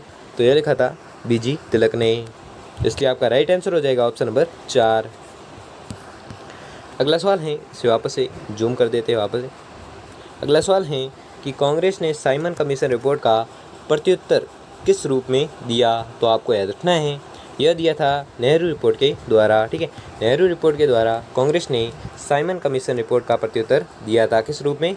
नेहरू रिपोर्ट के द्वारा। अगला सवाल है कि वंदे मातरम थोड़ा नीचे कर देते हैं। ठीक है, अगला सवाल है कि वंदे मातरम घोष को राष्ट्रीय आंदोलन से घनिष्ठ रूप से जोड़ने वाली घटना थी। तो वह घटना थी बंगाल विभाजन। ठीक है, बंगाल विभाजन वह घटना थी जो वंदे मातरम घोष को राष्ट्रीय आंदोलन से घनिष्ठ रूप से जोड़ने वाली घटना थी। कौन सी? बंगाल का विभाजन। ठीक है, अगला सवाल है कि गदर पार्टी की स्थापना किसने व कहाँ की थी? तो यह की थी लाला हरदयाल ने। और कहाँ पर की थी? तो सैन फ्रांसिस्को में की थी। ठीक है, गदर पार्टी की स्थापना के बारे में पूछे अगर एग्जाम में तो आपको याद रखना है कि यह स्थापना की थी किसने? लाला हरदयाल ने। और कहाँ पर की थी? तो आपको याद रखना है सैन फ्रांसिस्को में की थी। अगला सवाल है कि खिलाफत आंदोलन को समर्थक दिया था तो किसने दिया था? तो यह दिया था गांधी जी ने। ठीक है, खिलाफत आंदोलन को समर्थन किसने दिया था? तो यह दिया था किसने? गांधी जी ने दिया था। अगला सवाल है कि कांग्रेस के सूरत विभाजन का नेतृत्व किया था तो किसने किया था? यह किया था तिलक ने। ठीक है, तो तिलक ने क्या किया था? तो तिलक ने किया था कांग्रेस के सूरत विभाजन का नेतृत्व है जो किया था किसने? तिलक ने किया था। अगला सवाल है कि पिंडारियों के उन्मूलन का श्रेय किस गवर्नर जनरल को जाता है? तो यह जाता है श्रेय लॉर्ड हेस्टिंग्स को। ठीक है, लॉर्ड हेस्टिंग्स को किसका श्रेय जाता है? तो पिंडारियों के उन्मूलन का श्रेय जाता है किस गवर्नर जनरल को? तो आपको याद रखना है वह गवर्नर जनरल है लॉर्ड हेस्टिंग्स। अगला सवाल है कि भारत में स्थानीय स्वशासन लागू करने वाला वायसराय था तो वह वायसराय था लॉर्ड रिपन। ठीक है, लॉर्ड रिपन वह वायसराय था जो भारत में स्थानीय स्वशासन लागू करने वाला वायसराय था। कौन? Lord Ripon. अगला सवाल है कि राज्यों के विलीनीकरण का श्रेय है तो किसे श्रेय है? यह है सरदार पटेल को। ठीक है, सरदार पटेल को यह श्रेय दिया जाता है किसका? राज्यों के विलीनीकरण का श्रेय दिया जाता है किसे? सरदार पटेल को दिया जाता है। अगला सवाल है कि निम्नलिखित घटनाओं को काल क्रमानुसार व्यवस्थित करें। तो आपका राइट आंसर हो जाएगा ऑप्शन नंबर 3, ठीक है, जिसमें स्वदेशी आंदोलन सबसे प्रथम है, फिर है साइमन कमीशन आगमन, फिर दांडी मार्च, फिर है व्यक्तिगत सत्याग्रह और बाद में लास्ट में आया भारत छोड़ो आंदोलन। ये आपका निम्नलिखित घटनाओं का कालक्रम अनुसार है। वापस से एक बार देख लो कि सबसे पहले हुआ था स्वदेशी आंदोलन, फिर हुआ था साइमन कमीशन आगमन, फिर हुआ था दांडी मार्च, फिर हुआ था व्यक्तिगत सत्याग्रह और लास्ट में हुआ था भारत छोड़ो आंदोलन। इसलिए आपका राइट आंसर हो जाएगा ऑप्शन नंबर 3। अगला सवाल है कि भारत छोड़ो आंदोलन के समय ब्रिटेन का प्रधानमंत्री था, तो वह कौन था? तो वह था चर्चिल, ठीक है, चर्चिल वह था जो भारत छोड़ो आंदोलन के समय ब्रिटेन का प्रधानमंत्री था। कौन? चर्चिल। अगला सवाल है कि निम्नलिखित में से कौन सा समाचार पत्र गांधी जी से संबंधित नहीं है? तो वह है दी स्टेट्समैन, ठीक है, दी स्टेट्समैन है जो गांधी जी से संबंधित समाचार पत्र नहीं था। कौन सा? दी स्टेट्समैन। बाकी हरिजन और यंग इंडिया ये गांधी जी से संबंधित है, लेकिन दी स्टेट्समैन है जो गांधी जी से संबंधित नहीं था। इसलिए आपका राइट आंसर हो जाएगा ऑप्शन नंबर 1। अगला सवाल है कि कांग्रेस से अलग होकर स्वराज्य दल की स्थापना किस मुद्दे को लेकर हुई? तो आपको याद रखना है यह हुई थी काउंसिल प्रवेश, ठीक है, काउंसिल प्रवेश मुद्दे को लेकर हुई थी। किसकी स्थापना हुई थी? तो यह हुई थी स्वराज्य दल की स्थापना, ठीक है। कांग्रेस से अलग होकर स्वराज्य दल की स्थापना हुई किस मुद्दे को लेकर? अगर पूछे एग्जाम में तो आपको याद रखना है यह हुई थी काउंसिल प्रवेश के मुद्दे को लेकर। अगला सवाल है कि भारत की स्वतंत्र प्राप्ति को नियति से पूर्व निर्धारित मिलन की संज्ञा किसने की? तो आपको याद रखना है यह संज्ञा की थी पंडित जवाहरलाल नेहरू ने, ठीक है। तो पंडित जवाहरलाल नेहरू ने भारत की स्वतंत्रता प्राप्ति को नियति से पूर्व निर्धारित मिलन की संज्ञा किसने की? अगर एग्जाम पूछे तो आपको याद रखना है यह की थी पंडित जवाहरलाल नेहरू ने। अगला सवाल है कि निम्न में से किस पर भारत में किए गए कार्यों के लिए इंग्लैंड में महाभियोग चलाया गया? तो आपको याद रखना है यह चलाया गया था वॉरेन हेस्टिंग्स पर, ठीक है, वॉरेन हेस्टिंग्स पर भारत में किए गए कार्यों के लिए इंग्लैंड में महाभियोग चलाया गया था, ठीक है। अगला सवाल है कि गांधी जी ने कौन से आंदोलन को अराजकता का व्याकरण कहा है? तो वह आंदोलन था सविनय अवज्ञा आंदोलन, ठीक है, सविनय अवज्ञा आंदोलन को अराजकता का व्याकरण कहा है। किसने? गांधी जी ने कहा है। अगला सवाल है कि सुमेलित कीजिए, तो सूची 1 को सूची 2 में सुमेलित करना है, ठीक है। तो जिसमें राजा राम मोहन राय है, राजा राम मोहन राय जिसकी पत्रिका है कौन सी? तो इसकी पत्रिका है संवाद कौमुदी, ठीक है। और सी सुब्रमण्यम अय्यर है, इनकी पत्रिका है हिंदू। मोतीलाल घोष है, इनकी पत्रिका है अमृत बाजार। और जेम्स अगस्ट हैं जिनकी पत्रिका है बंगाल गजट, ठीक है। तो इस प्रकार आपका राइट आंसर हो जाएगा ऑप्शन नंबर 2, ठीक है।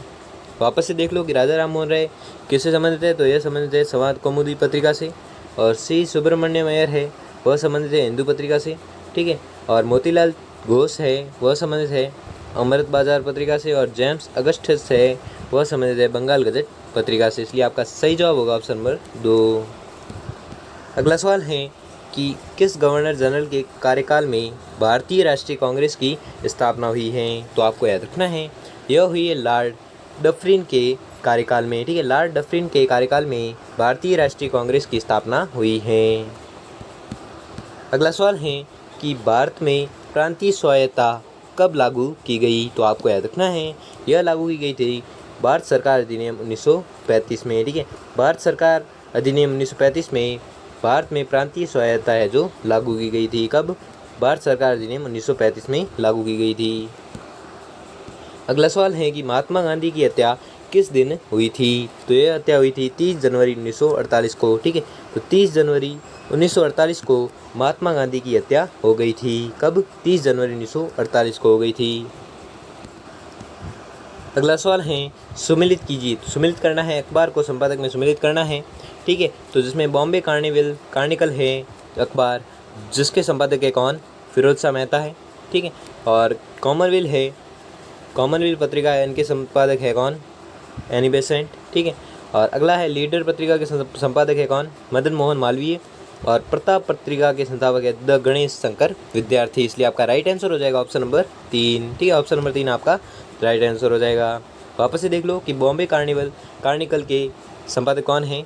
तो इसके संपादक है फिरोज शाह मेहता। कॉमनवेल्थ के संस्थापक कौन है, संपादक कौन है, तो आपको याद रखना है इसके संपादक है एनी बेसेंट। लीडर पत्रिका के संपादक कौन है, तो इसके संपादक है मदन मोहन मालवीय। और प्रताप पत्रिका के संपादक कौन है, गणेश शंकर विद्यार्थी। अगला सवाल है कि भारत छोड़ो प्रस्ताव का मसौदा तैयार किया था, तो यह किसने किया था, तो यह किया था अब्दुल कलाम आज़ाद ने। ठीक है, अब्दुल कलाम आज़ाद ने क्या किया था, भारत छोड़ो प्रस्ताव का मसौदा तैयार किया था, किसने, अब्दुल कलाम आज़ाद ने। अगला सवाल है कि कांग्रेस व मुस्लिम लीग का लखनऊ में एक ही समय में अधिवेशन कब हुआ, तो आपको याद रखना है यह हुआ था 1916 में। ठीक है, तो 1916 में क्या हुआ था, कांग्रेस व मुस्लिम लीग का लखनऊ में एक ही समय में अधिवेशन हुआ था, कब, 1916 को। अगला सवाल है कि बंगाल विभाजन के विरुद्ध विद्रोह का नेतृत्व किस निम्नलिखित में से किसने किया था, तो यह किया था सुरेंद्र नाथ बनर्जी ने। ठीक है, तो सुरेंद्र नाथ बनर्जी ने क्या किया, बंगाल विभाजन के विरुद्ध विद्रोह का नेतृत्व है जो किया था, किसने, सुरेंद्र नाथ बनर्जी ने किया था। अगला सवाल है कि निम्न को कालानुक्रम में व्यवस्थित करें, तो यह करना है, व्यवस्थित करना है। तो इसमें सबसे पहले आया था अपने दांडी मार्च, बाद में आया प्रथम गोलमेज सम्मेलन, फिर आया गांधी इरविन समझौता, फिर सांप्रदायिक पंचाट और लास्ट में आया था पूना पैक्ट। ठीक है, तो इस प्रकार आपका कालक्रमानुसार हो जाएगा और आपका राइट आंसर हो जाएगा ऑप्शन नंबर 1। वापस से देख लो कि सबसे पहले आया था दांडी मार्च, फिर आया प्रथम गोलमेज सम्मेलन, फिर हुआ गांधी इरविन समझौता हुआ, और फिर हुआ सांप्रदायिक पंचाट, और लास्ट में क्या हुआ था, पूना पैक्ट हुआ था। ठीक है, इसलिए आपका राइट आंसर हो जाएगा ऑप्शन नंबर 1।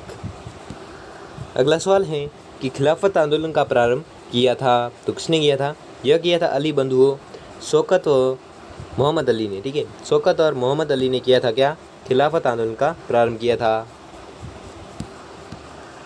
अगला सवाल है कि निम्नलिखित में से किसने असहयोग आंदोलन के दौरान विदेशी कपड़ों का जलाया जाना एक निष्ठुर बर्बाद बताया था, तो यह बताया था किसने, तो यह बताया था रविंद्रनाथ टैगोर ने।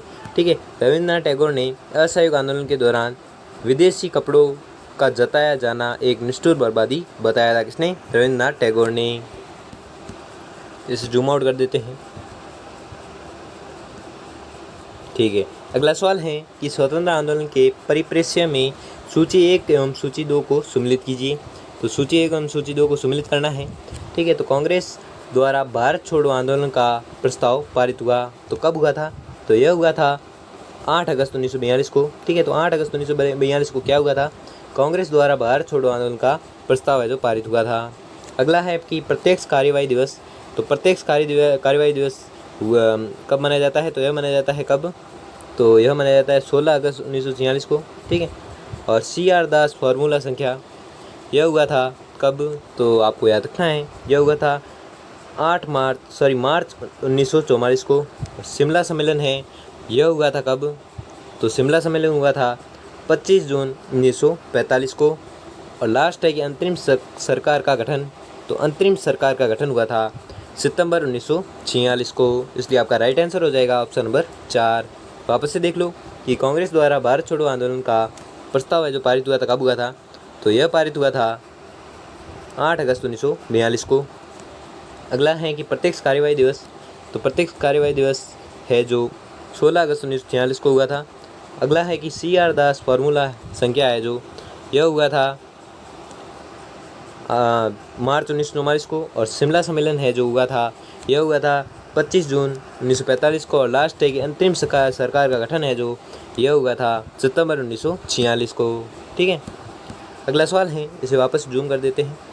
अगला सवाल है कि चौरी चौरा घटना कब घटित हुई थी, तो यह हुई थी 1922 को। ठीक है, तो 1922 को क्या हुआ था, तो 1922 को हुआ था चौरी चौरा घटना घटित हुई थी।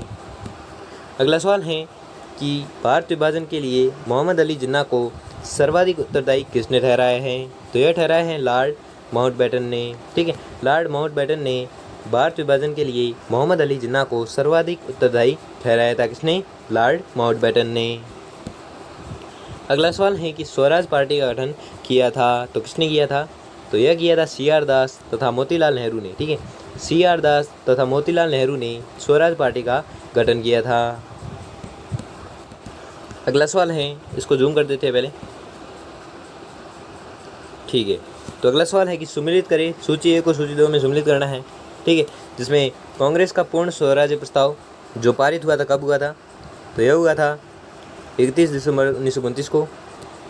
और पूर्ण स्वराज्य दिवस यह हुआ था 26 जनवरी को पारित हुआ था। प्रथम गोलमेज सम्मेलन यह हुआ था कब हुआ था, तो आपको याद रखना है, यह हुआ था 12 नवंबर 1930 को। दांडी मार्च, तो दांडी मार्च हुआ था 12 मार्च 1930 को। और द्वितीय गोलमेज सम्मेलन है जो हुआ था आपके 5 सितंबर 1931 को, ठीक है। तो आपका राइट आंसर हो जाएगा ऑप्शन नंबर 2, ठीक है। वापस से देख लो कि कांग्रेस का पूर्ण स्वराज्य प्रस्ताव कब हुआ था, तो यह हुआ था 31 दिसंबर 1929 को। पूर्ण स्वराज्य दिवस कब मनाया जाता है, तो यह मनाया जाता है 26 जनवरी को, ठीक है। प्रथम गोलमेज सम्मेलन यह हुआ था कब, तो यह हुआ था 12 नवंबर 1930 को। दांडी मार्च तो यह हुआ था 12 मार्च 1930 को। और द्वितीय गोलमेज सम्मेलन है जो हुआ था 5 सितंबर 1931 को, ठीक है। तो आपको याद रखना है। अगला सवाल है कि हिंदू महासभा के संस्थापक थे, तो कौन थे, वह थे श्री ओम प्रकाश, ठीक है। श्री ओम प्रकाश है जो हिंदू महासभा के संस्थापक थे। अगला सवाल है कि लाहौर में साइमन कमीशन के बहिष्कार का नेतृत्व किसने किया था, तो यह किया था लाला लाजपत राय ने, ठीक है। लाला लाजपत राय ने लाहौर में साइमन कमीशन के बहिष्कार का नेतृत्व किया था, किसने, लाला लाजपत राय ने। इसको जूम आउट कर देते हैं वापस से, ठीक है। तो अगला सवाल है कि सूची 1 को सूची 2 में सम्मिलित करना है, ठीक है। जिसमें वेदों की और लोटो यह संबंधित था किससे, दयानंद सरस्वती से, ठीक है। अगला है कि होम रूल आंदोलन, तो होम रूल आंदोलन संबंधित था किससे, बाल गंगाधर तिलक से। बोधान आंदोलन, तो बोधान आंदोलन था जो संबंधित था किससे, यह संबंधित था आपके विनोबा भावे से, ठीक है। अलीगढ़ आंदोलन जो संबंधित था सैयद अहमद खां से। और लास्ट है खिलाफत आंदोलन जो संबंधित था मोहम्मद शौकत अली से, ठीक है। तो आपका राइट आंसर हो जाएगा ऑप्शन नंबर 2, ठीक है। वापस से एक बार देख लो कि वेदों की और लोटो यह जो नारा था यह किसने दिया था, तो दयानंद सरस्वती दिया था, ठीक है। होम रूल आंदोलन था यह संबंधित था किससे, बाल गंगाधर तिलक से। बुद्धान आंदोलन था जो संबंधित था विनोबा भावे से। अलीगढ़ आंदोलन था जो संबंधित था आपके सैयद अहमद खां से। और खिलाफत आंदोलन था जो संबंधित था मोहम्मद शौकत अली से। इसलिए आपका राइट आंसर हो जाएगा ऑप्शन नंबर 2। वापस इसको जूम कर देते हैं। अगला सवाल है कि हमारे राष्ट्रीय चिन्ह में सत्यमेव जयते किस स्थान पर अंकित हैं, तो आपको याद रखना है यह अंकित है सबसे नीचे, ठीक है। तो सबसे नीचे क्या अंकित है, सत्यमेव जयते। कहाँ पर, राष्ट्रीय चिन्ह में, ठीक है। हमारे राष्ट्रीय चिन्ह में सत्यमेव जयते किस स्थान पर अंकित है, अगर पूछे एग्जाम में तो आपको याद रखना है सबसे नीचे अंकित हैं। अगला सवाल है कि प्रथम बार स्वदेशी आंदोलन कब भारत में आरंभ हुआ, तो आपको याद रखना है यह हुआ था बंगाल विभाजन विरोधी आंदोलन में, ठीक है। बंगाल विभाजन विरोधी आंदोलन में प्रथम बार स्वदेशी आंदोलन भारत में आरंभ हुआ था कब, तो आपको याद रखना है यह हुआ था बंगाल विभाजन विरोधी आंदोलन में प्रारंभ हुआ था या आरंभ हुआ था, ठीक है। अगला सवाल है कि गांधी जी का दांडी मार्च निम्नलिखित में से किस आंदोलन से संबंधित था, तो आपको याद रखना है यह संबंधित था सविनय अवज्ञा आंदोलन से, ठीक है। सविनय अवज्ञा आंदोलन से संबंधित था क्या, गांधी जी का दांडी मार्च, ठीक है। गांधी जी का दांडी मार्च है जो सविनय अवज्ञा आंदोलन से संबंधित था। अगला सवाल है कि निम्नलिखित में से किसने भारत का संविधान बनाने के लिए संविधान सभा की रचना करने का विचार सर्वप्रथम प्रस्तुत किया, तो आपको याद रखना है यह किया था स्वराज दल ने, ठीक है। स्वराज दल ने भारत का संविधान बनाने के लिए संविधान सभा की रचना करने का विचार है जो सर्वप्रथम प्रस्तुत किया था किसने, स्वराज दल ने। अगला सवाल है कि लंदन में इंडियन होम रूल सोसाइटी को प्रारंभ किया था, तो किसने किया था, यह किया था श्याम जी कृष्ण वर्मा ने, ठीक है। श्याम जी कृष्ण वर्मा ने लंदन में इंडियन होम रूल सोसाइटी को प्रारंभ किया था, किसने किया था, श्याम जी कृष्ण वर्मा ने। अगला सवाल है कि लोकमान्य के नाम से प्रसिद्ध थे, तो वह थे बाल गंगाधर तिलक, ठीक है। बाल गंगाधर तिलक है जो लोकमान्य के नाम से भी प्रसिद्ध थे, कौन, बाल गंगाधर तिलक। अगला सवाल है कि साइमन कमीशन विरोधी प्रदर्शन के दौरान लाहौर में पुलिस लाठीचार्ज में घायल हुए नेता थे, तो वह नेता कौन थे, वह थे लाला लाजपत राय, ठीक है। लाला लाजपत राय वह नेता थे जो साइमन कमीशन विरोधी प्रदर्शन के दौरान लाहौर में पुलिस लाठीचार्ज में घायल हुए थे। कौन? लाला लाजपत राय। अगला सवाल है कि भारत के स्वतंत्र संग्राम के दौरान निम्नलिखित घटनाओं का सही कालक्रम अनुसार बताइए कौन सा है। तो आपको याद रखना है वह है चोरा चोरी कांड, स्वराज पार्टी का गठन, साइमन कमीशन और गांधी इरविन समझौता। ये आपका काल क्रमानुसार है और इसलिए आपका राइट आंसर हो जाएगा ऑप्शन नंबर 1। ठीक है, वापस से देख लो कि सबसे पहले हुआ था चोरा चोरी कांड, बाद में हुआ था स्वराज पार्टी का गठन हुआ था, फिर हुआ था साइमन कमीशन और फिर हुआ था गांधी इरविन समझौता। इसलिए आपका राइट आंसर हो जाएगा ऑप्शन नंबर 1। अगला सवाल है कि किसने लंदन में आयोजित तीनों गोलमेज सम्मेलनों में भाग लिया। तो आपको याद रखना है यह लिया था बी.आर. अम्बेडकर ने। ठीक है, बी.आर. अम्बेडकर ने लंदन में आयोजित तीनों गोलमेज सम्मेलन में भाग लिया था। किसने लिया था? तो यह लिया था बी.आर. अम्बेडकर ने।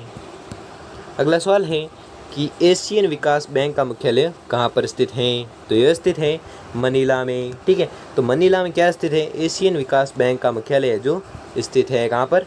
मनीला में। अगला सवाल है कि भारतीय राष्ट्रीय कांग्रेस के संस्थापक श्री ए.ओ. ह्यूम सेवानिवृत्त होने से पूर्व किस जिले के कलेक्टर रहे।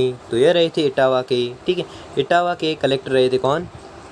ए.ओ. ह्यूम। ठीक है, ए.ओ. ह्यूम है जो राष्ट्रीय कांग्रेस के संस्थापक हैं, जो सेवानिवृत्त होने से पहले इटावा जिले के कलेक्टर थे। किस जिले के कलेक्टर थे? तो आपको याद रखना है इटावा जिले के कलेक्टर थे कौन? श्री ए.ओ. ह्यूम। अगला सवाल है कि ब्रिटिश सरकार द्वारा ICS परीक्षा भारत में सर्वप्रथम किस वर्ष आयोजित की गई। तो आपको याद रखना है यह आयोजित की गई थी 1923 में। ठीक है, तो 1923 में क्या किया गया? ब्रिटिश सरकार द्वारा ICS परीक्षा भारत में सर्वप्रथम आयोजित की गई। कहाँ पर? कब की गई? 1923 में की गई। कहाँ पर की गई? तो भारत में। अगला सवाल है कि भारत में स्वतंत्र संग्राम के संदर्भ में निम्न का सही कालानुक्रम है। तो कालक्रम बताना है सही। तो सही कालक्रम है आपका, पहले है पाकिस्तान प्रस्ताव आया।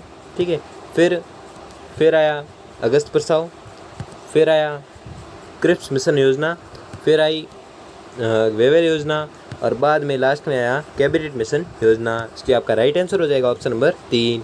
वापस से देख लो कालक्रम में, वापस से देख लो कि पहले आया था पाकिस्तान प्रस्ताव आया था, फिर हुआ अगस्त प्रस्ताव। ठीक है, फिर हुआ था क्रिप्स मिशन योजना, फिर हुई वेवेल योजना और लास्ट में हुआ कैबिनेट मिशन योजना। ठीक है, तो आपको याद रखना है। अगला सवाल है कि निम्नलिखित में से कौन सा 15 अगस्त 1947 को ब्रिटिश सरकार द्वारा भारत को सत्ता हस्तांतरित करने के लिए उत्तरदायी था। तो आपको याद रखना है वह था माउंटबेटन घोषणा। ठीक है, माउंटबेटन घोषणा है जो 15 अगस्त 1947 को ब्रिटिश सरकार द्वारा भारत को सत्ता हस्तांतरित करने के लिए उत्तरदायी था। कौन था? माउंटबेटन घोषणा। अगला सवाल है कि सन 1780 में भारत में प्रकाशित प्रथम समाचार पत्र कौन सा है। तो वह है बंगाल गजट। ठीक है, बंगाल गजट वह समाचार पत्र है जो सन 1780 में भारत में प्रकाशित प्रथम समाचार पत्र है। कौन सा? बंगाल गजट। अगला सवाल है कि बंगाल विभाजन कब हुआ था। तो यह हुआ था 1905 को। ठीक है, तो 1905 को क्या हुआ था? तो 1905 को हुआ था बंगाल विभाजन हुआ था। अगला सवाल है कि इंडिया विंस फ्रीडम के लेखक हैं। तो कौन लेखक है? वह है मौलाना अबुल कलाम आज़ाद। ठीक है, मौलाना अबुल कलाम आज़ाद हैं जो इंडिया विंस फ्रीडम के लेखक हैं। कौन? मौलाना अबुल कलाम आज़ाद। अगला सवाल है कि निम्नलिखित युग्मों में से कौन सा सही सुमेलित है। तो सही सुमेलित युग्म बताना है। तो इसमें सही सुमेलित युग्म है रेगुलेटिंग एक्ट हेस्टिंग्स और दूसरा है वर्नाकुलर प्रेस एक्ट और लिटन। ये दोनों जो युग्म है एकदम सही है, इसलिए आपका राइट आंसर हो जाएगा ऑप्शन नंबर 3। ऑप्शन नंबर 3 है जो आपका राइट आंसर हो जाएगा। अगला सवाल है कि Indian politics since the mutiny के लेखक कौन हैं। तो वह है के.एम. पनिकर। ठीक है, के.एम. पनिकर है जो Indian politics since the mutiny के लेखक हैं। कौन? के.एम. पनिकर। अगला सवाल है कि कांग्रेस के आधिकारिक इतिहास the history of the Indian national Congress के लेखक कौन हैं। तो वह है बी. पट्टाभी सीतारमैया। ठीक है, बी. पट्टाभी सीतारामैया है जो कांग्रेस के आधिकारिक इतिहास the history of the Indian national Congress की लेखक है कौन? बी पट्टाभी सीतारामैया। इसको वापस जूम आउट कर देते हैं। अगला है कि निम्नलिखित में से कौन सा सही सम्मिलित नहीं है? तो सही सम्मिलित नहीं है वह है जिन्ना और खिलाफत आंदोलन। ठीक है, जिन्ना खिलाफत आंदोलन है जो गलत युग्म है, इसलिए आपका राइट आंसर हो जाएगा ऑप्शन नंबर 4। वापस इसे जूम कर देते हैं। तो अगला सवाल है कि निम्नलिखित में से कौन सा युग्म सम्मिलित नहीं है? तो वह है द्वितीय गोलमेज सम्मेलन 1932। ठीक है, द्वितीय गोलमेज सम्मेलन 1932 है जो एकदम गलत युग्म है, इसलिए आपका राइट आंसर हो जाएगा ऑप्शन नंबर 4। अगला सवाल है कि सन 1856 में अवध को ब्रिटिश शासन में किस आधार पर मिलाया गया? तो आपको याद रखना है यह मिलाया गया था कुशासन तथा प्रशासकीय अनियमितताएं। ठीक है, कुशासन तथा प्रशासकीय अनियमितताएं। सन 1856 में अवध को ब्रिटिश शासन में किस आधार पर मिलाया गया? अगर यह प्रश्न पूछा गया तो यह मिलाया गया था कुशासन तथा प्रशासकीय अनियमितताएं के आधार पर मिलाया गया था। क्या मिलाया गया था? 1856 में अवध को ब्रिटिश शासन में मिलाया गया था। अगला सवाल है कि महात्मा गांधी ने 1930 में सविनय अवज्ञा आंदोलन कहाँ से शुरू किया? तो यह शुरू किया था दांडी से। ठीक है, दांडी से शुरू किया था। क्या किया था? सविनय अवज्ञा आंदोलन किया था। और कब किया था? तो 1930 में किया था। और किसने किया था? तो महात्मा गांधी ने किया था। तो इसे जूम आउट कर देते हैं पहले। अगला है कि सम्मिलित कीजिए। तो सूची 1 को सूची 2 में सम्मिलित करना है। ठीक है, तो जिसमें ईस्ट इंडिया एसोसिएशन जिसकी स्थापना की थी किसने? दादा भाई नौरोजी ने इसकी स्थापना की थी।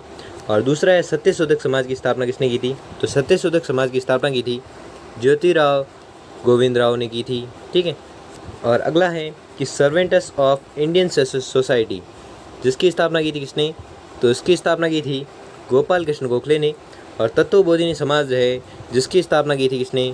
तो इसकी स्थापना की थी देवेंद्रनाथ टैगोर ने। और लास्ट है कि इंडियन एसोसिएशन, तो इंडियन एसोसिएशन है जिसकी स्थापना की थी आनंद मोहन बोस ने। ठीक है, आनंद मोहन बोस ने इंडियन एसोसिएशन की स्थापना की थी, इसलिए आपका राइट आंसर हो जाएगा ऑप्शन नंबर 3। ठीक है, वापस से देख लो कि इंडियन ईस्ट इंडिया एसोसिएशन की स्थापना किसने की थी? तो यह की थी दादा भाई नौरोजी ने की थी। सत्यशोधक समाज की स्थापना किसने की थी? तो इसकी स्थापना की थी ज्योतिराव गोविंद राव फूले ने की थी। सर्वेंट्स ऑफ इंडियन सोसाइटी की स्थापना किसने की थी? तो इसकी स्थापना की थी गोपाल कृष्ण गोखले ने। अगला है कि तत्वबोधिनी समाज की स्थापना किसने की थी? तो इसकी स्थापना की थी देवेंद्रनाथ टैगोर ने। और लास्ट है कि इंडियन एसोसिएशन की स्थापना किसने की थी? तो आपको याद रखना है इसकी स्थापना की थी आनंद मोहन बोस ने। वापस से इसको जूम कर देते हैं। अगला सवाल है कि ब्रिटिश हाउस ऑफ कॉमन्स का चुनाव जिस प्रथम भारतीय ने लड़ा एवं जीता था वह थे, तो वह कौन थे? वह थे दादा भाई नौरोजी। ठीक है, दादा भाई नौरोजी वह प्रथम भारतीय थे जिन्होंने ब्रिटिश हाउस ऑफ कॉमन्स का चुनाव है जो लड़ा एवं जीता था। वह कौन थे? वह थे दादा भाई नौरोजी। अगला सवाल है कि किस आंदोलन के द्वारा महात्मा गांधी ने भारतीय राजनीति में प्रवेश किया? तो वह आंदोलन था चंपारण आंदोलन। ठीक है, चंपारण आंदोलन के द्वारा महात्मा गांधी ने भारतीय राजनीति में प्रवेश किया था। ठीक है, अगला सवाल है कि बारदोली सत्याग्रह के दौरान बम्बई प्रेसिडेंट का गवर्नर था, तो वह था लेस्ली विल्सन। ठीक है, लेस्ली विल्सन है जो बारदोली सत्याग्रह के दौरान बम्बई प्रेसिडेंसी का गवर्नर था। कौन? Leslie Wilson. अगला सवाल है कि अंग्रेजी माध्यम से शिक्षा लागू होने से स्वतंत्रता संग्राम में मदद मिली, तो यह मिली थी अखिल भारतीय राष्ट्रीयता के विकास एवं प्रोत्साहन को बढ़ाने में मदद मिली थी। ठीक है, क्या प्रश्न है कि अंग्रेजी माध्यम से शिक्षा लागू होने से स्वतंत्रता संग्राम में मदद मिली, किसे मदद मिली? तो अखिल भारतीय राष्ट्रीयता के विकास एवं प्रोत्साहन बढ़ाने में मदद मिली। अगला सवाल है कि खिलाफत आंदोलन का उद्देश्य क्या था? तो खिलाफत आंदोलन का उद्देश्य था तुर्की व खलीफा के हितों का संरक्षण करना। ठीक है, तुर्की व खलीफा के हितों का संरक्षण करना खिलाफत आंदोलन का उद्देश्य था। अगला सवाल है कि 1937 के चुनाव के पश्चात निम्नलिखित में से किस प्रांत में कांग्रेस सरकार नहीं बनी? तो आपको याद रखना है वह नहीं बनी बंगाल प्रांत में। ठीक है, बंगाल प्रांत में कांग्रेस सरकार नहीं बनी। ठीक है, कब नहीं बनी? 1937 के चुनाव के पश्चात बंगाल प्रांत में कांग्रेस सरकार नहीं बनी। कब नहीं बनी? 1937 के चुनाव के पश्चात। ठीक है, और किस प्रांत में अगर पूछे तो आपको याद रखना है, वह प्रांत है बंगाल प्रांत में। अगला सवाल है कि 31 दिसंबर 1929 को अर्धरात्रि में भारतीय राष्ट्रीय ध्वज को किसने फहराया? तो आपको याद रखना है, यह फहराया था जवाहरलाल नेहरू ने। ठीक है, जवाहरलाल नेहरू ने 31 दिसंबर 1929 को अर्धरात्रि में भारतीय राष्ट्रीय ध्वज को फहराया था। किसने? जवाहरलाल नेहरू ने। अगला सवाल है कि जलियांवाला बाग नरसंहार के समय वायसराय कौन था? तो वह था लॉर्ड चैम्सफोर्ड। ठीक है, लॉर्ड चैम्सफोर्ड है जो जलियांवाला बाग नरसंहार के समय वायसराय था। कौन? Lord Chelmsford. अगला सवाल है कि स्वदेशी आंदोलन का प्रारंभ है जो कब किया गया? तो इसका प्रारंभ किया गया था 1905 को। ठीक है, तो 1905 को क्या किया गया था? स्वदेशी आंदोलन का प्रारंभ किया गया था कब? 1905 को। अगला सवाल है कि तिलक और एनी बेसेंट द्वारा गठित होम रूल लीगों को मिला दिया गया था। तो कब मिला दिया गया था? तो यह मिला दिया गया था 1918 में। ठीक है, 1918 में तिलक और एनी बेसेंट द्वारा गठित होम रूल लीगों को मिला दिया गया था। कब मिला दिया गया था? तो आपको याद रखना है, यह मिला दिया गया था 1918 में। अगला सवाल है कि वेवेल योजना कब प्रस्तुत की गई? तो वेवेल योजना प्रस्तुत की गई थी 1945 में। ठीक है, तो 1945 में क्या हुआ था? वेवेल योजना प्रस्तुत की गई थी। अगला सवाल है कि भारत छोड़ो आंदोलन का आरंभ हुआ था। तो कब हुआ था? तो यह हुआ था अगस्त 1942 में। ठीक है, अगस्त 1942 में भारत छोड़ो आंदोलन का है जो प्रारंभ हुआ था। अगला सवाल है कि कांग्रेस में गरम दलवादियों ने कब पुनः प्रवेश किया? तो आपको याद रखना है, यह प्रवेश किया था 1916 में। ठीक है, तो 1916 में कांग्रेस में गरम दलवादियों ने पुनः प्रवेश किया था। कब किया था? 1916 में। अगला सवाल है कि 1931 में कांग्रेस के कराची अधिवेशन में मूल अधिकारों पर प्रस्ताव का प्रारूप निम्नलिखित में से किसने बनाया? तो आपको याद रखना है, यह बनाया था जवाहरलाल नेहरू ने। ठीक है, जवाहरलाल नेहरू ने 1931 में कांग्रेस के कराची अधिवेशन में मूल अधिकारों पर प्रस्ताव का प्रारूप किसने बनाया था? अगर पूछे एग्जाम में तो आपको याद रखना है, यह बनाया था जवाहरलाल नेहरू ने। अगला सवाल है कि कांग्रेस के लखनऊ अधिवेशन क्या हुआ था? कांग्रेस और मुस्लिम लीग में समझौता हुआ था। ठीक है, कांग्रेस के लखनऊ अधिवेशन में कांग्रेस और मुस्लिम लीग में समझौता हुआ था। ठीक है, तो आपको याद रखना है। और यह अधिवेशन हुआ कब था? तो आपको याद रखना 1916 को हुआ था। अगला सवाल है कि ब्रिटिश शासन के दौरान प्रथम कांग्रेस मंत्रिमंडल कब बने? तो आपको याद रखना है, यह बने थे 1937 में। ठीक है, 1937 में ब्रिटिश शासन के दौरान प्रथम कांग्रेस मंत्रिमंडल बने थे। कब? 1937 में।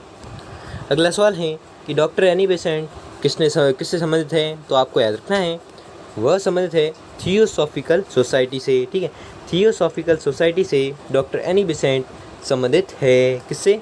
तो थियोसॉफिकल सोसाइटी से संबंधित है।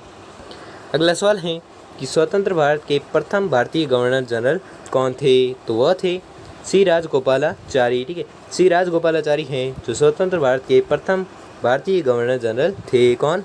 सी राजगोपालाचारी। अगला सवाल है कि भारतीय राष्ट्रीय कांग्रेस की स्थापना कब हुई? तो यह स्थापना हुई थी 1885 ईस्वी में। ठीक है, 1885 ईस्वी में भारतीय राष्ट्रीय कांग्रेस की स्थापना हुई थी। कब? 1885 ईस्वी में।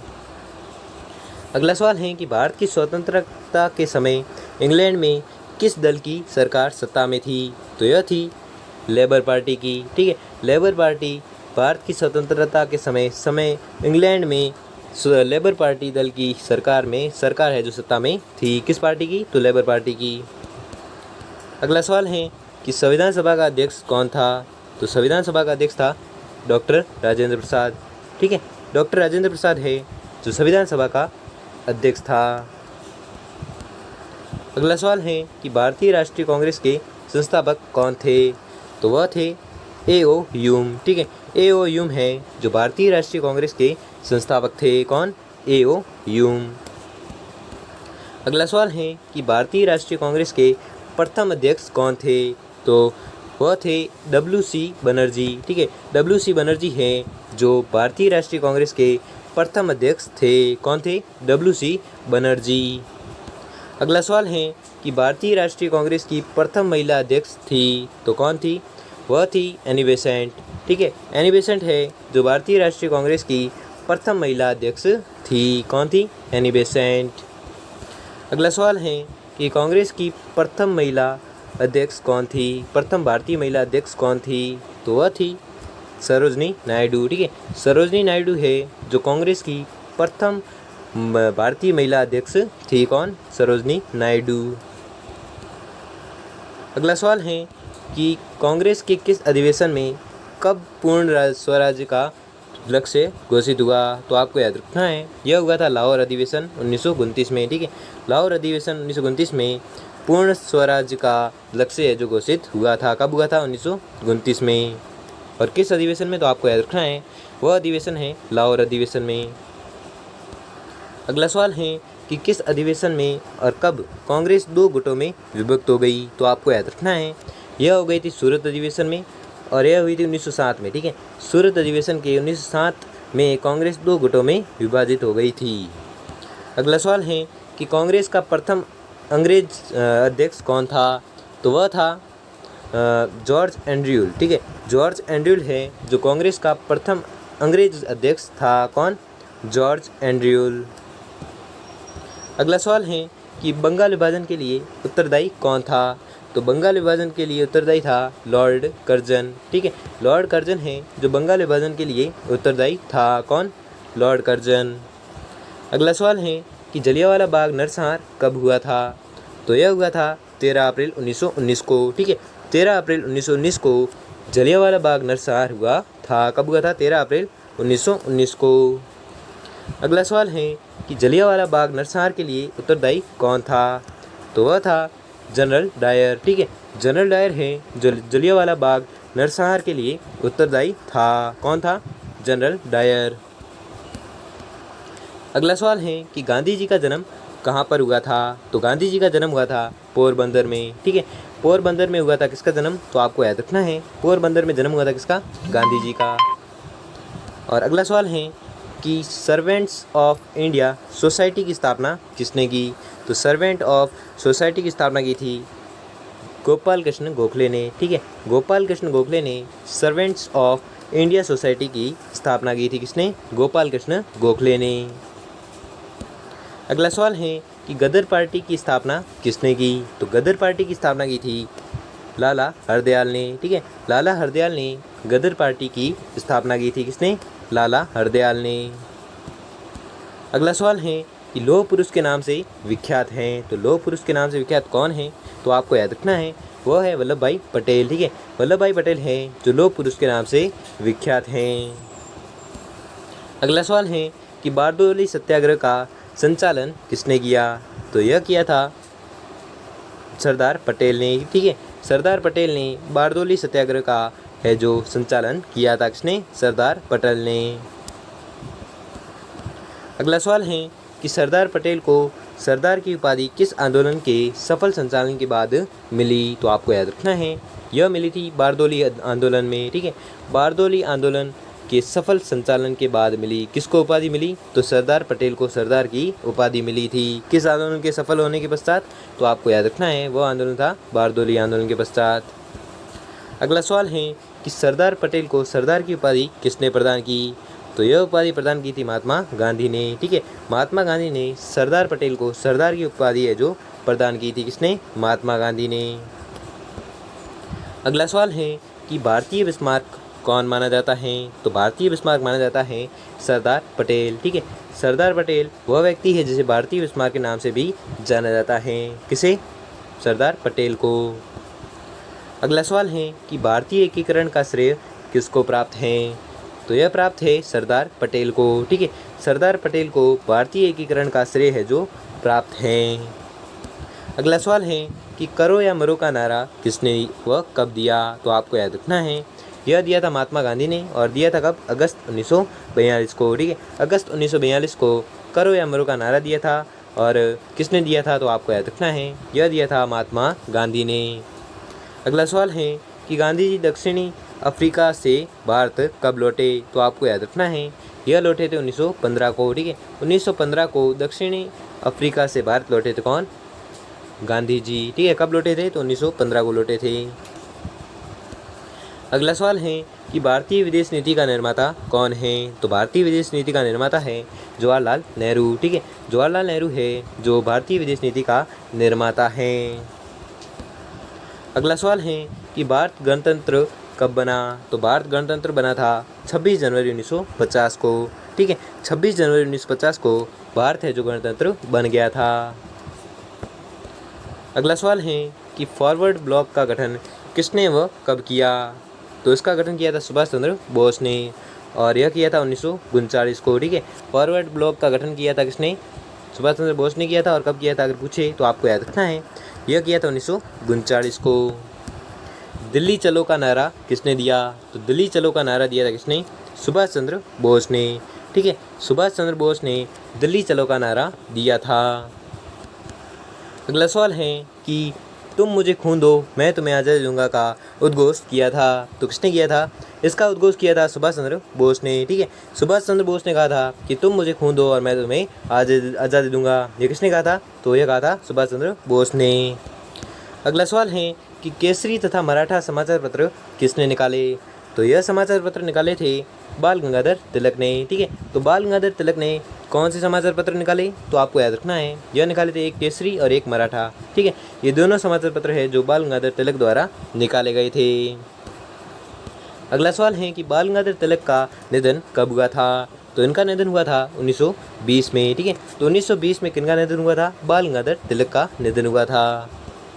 अगला सवाल है कि गीता रहस्य पुस्तक के लेखक है? तो इसके लेखक है बाल गंगाधर तिलक, ठीक है। बाल गंगाधर तिलक है जो गीता रहस्य पुस्तक के लेखक है। कौन? बाल गंगाधर तिलक। अगला सवाल है कि स्वराज मेरा जन्मसिद्ध अधिकार है मैं इसे लेकर रहूँगा, यह सिंह तर्जना करने वाले थे? तो यह थे बाल गंगाधर तिलक, ठीक है। बाल गंगाधर तिलक ने कहा था कि स्वराज मेरा जन्मसिद्ध अधिकार है और मैं इसे लेकर रहूँगा। यह किसने कहा था? तो यह कहा था बाल गंगाधर तिलक ने। अगला सवाल है कि भारतीय असंतोष का जनक निम्न में से किसको कहा जाता है? तो यह कहा जाता है बाल गंगाधर तिलक को, ठीक है। तो बाल गंगाधर तिलक को क्या कहा जाता है? भारतीय असंतोष का जनक कहा जाता है किसे? बाल गंगाधर तिलक को। अगला सवाल है कि लाल बाल पाल कौन थे या कौन है? तो आपको याद रखना है, वह है उपयुक्त तीनों, लाला लाजपत राय, बाल गंगाधर तिलक और बिपिन चंद्र पाल। ये तीनों हैं जो लाल बाल पाल है, ठीक है। इसलिए आपका राइट आंसर हो जाएगा उपयुक्त सभी। अगला सवाल है कि जय जवान जय किसान का उद्घोष किसने किया? तो इसका उद्घोष किया था लाल बहादुर शास्त्री ने, ठीक है। तो लाल बहादुर शास्त्री ने क्या कहा था? जय जवान जय किसान का उद्घोष किया था किसने? लाल बहादुर शास्त्री ने। अगला सवाल है कि सरफरोशी की तमन्ना अब हमारे दिल में है, यह उद्घोष किसने किया? तो यह उद्घोष किया था राम प्रसाद बिस्मिल ने, ठीक है। तो राम प्रसाद बिस्मिल ने क्या उद्घोष किया था? सरफरोशी की तमन्ना अब हमारे दिल में है, यह कथन कहा था किसने? राम प्रसाद बिस्मिल ने। अगला सवाल है कि चलो दिल्ली मारो फिरंगी का नारा किसका था? तो यह नारा था 1857 के क्रांतिकारियों का, ठीक है। 1857 के क्रांतिकारियों का नारा था क्या? चलो दिल्ली मारो फिरंगी। अगला सवाल है कि शिक्षा प्रतीक्षा कर सकती है स्वराज नहीं, यह कथन किसका है? तो यह कथन है CR दास का, ठीक है। तो CR दास का कथन कौन सा था? अगर एग्जाम में पूछे तो आपको याद रखना है, CR दास का कथन था शिक्षा प्रतीक्षा कर सकती है लेकिन स्वराज नहीं।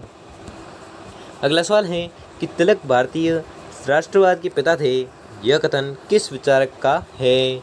तो यह कथन है जवाहरलाल नेहरू का, ठीक है। तो जवाहरलाल नेहरू का कथन कौन सा है? तिलक भारतीय राष्ट्रवाद के पिता थे, यह कथन है जवाहरलाल नेहरू का। अगला सवाल है कि लोकसभा का प्रथम अध्यक्ष कौन था? तो लोकसभा का प्रथम अध्यक्ष था GV मालवंकर, ठीक है। GV मालवंकर हैं जो लोकसभा का प्रथम अध्यक्ष था। कौन? GV मालवंकर। अगला सवाल है कि द्वितीय गोलमेज सम्मेलन में कांग्रेस की ओर से किसने भाग लिया था? तो यह लिया था भाग महात्मा गांधी ने, ठीक है। महात्मा गांधी ने द्वितीय गोलमेज सम्मेलन में कांग्रेस की ओर से भाग लिया था किसने? महात्मा गांधी ने।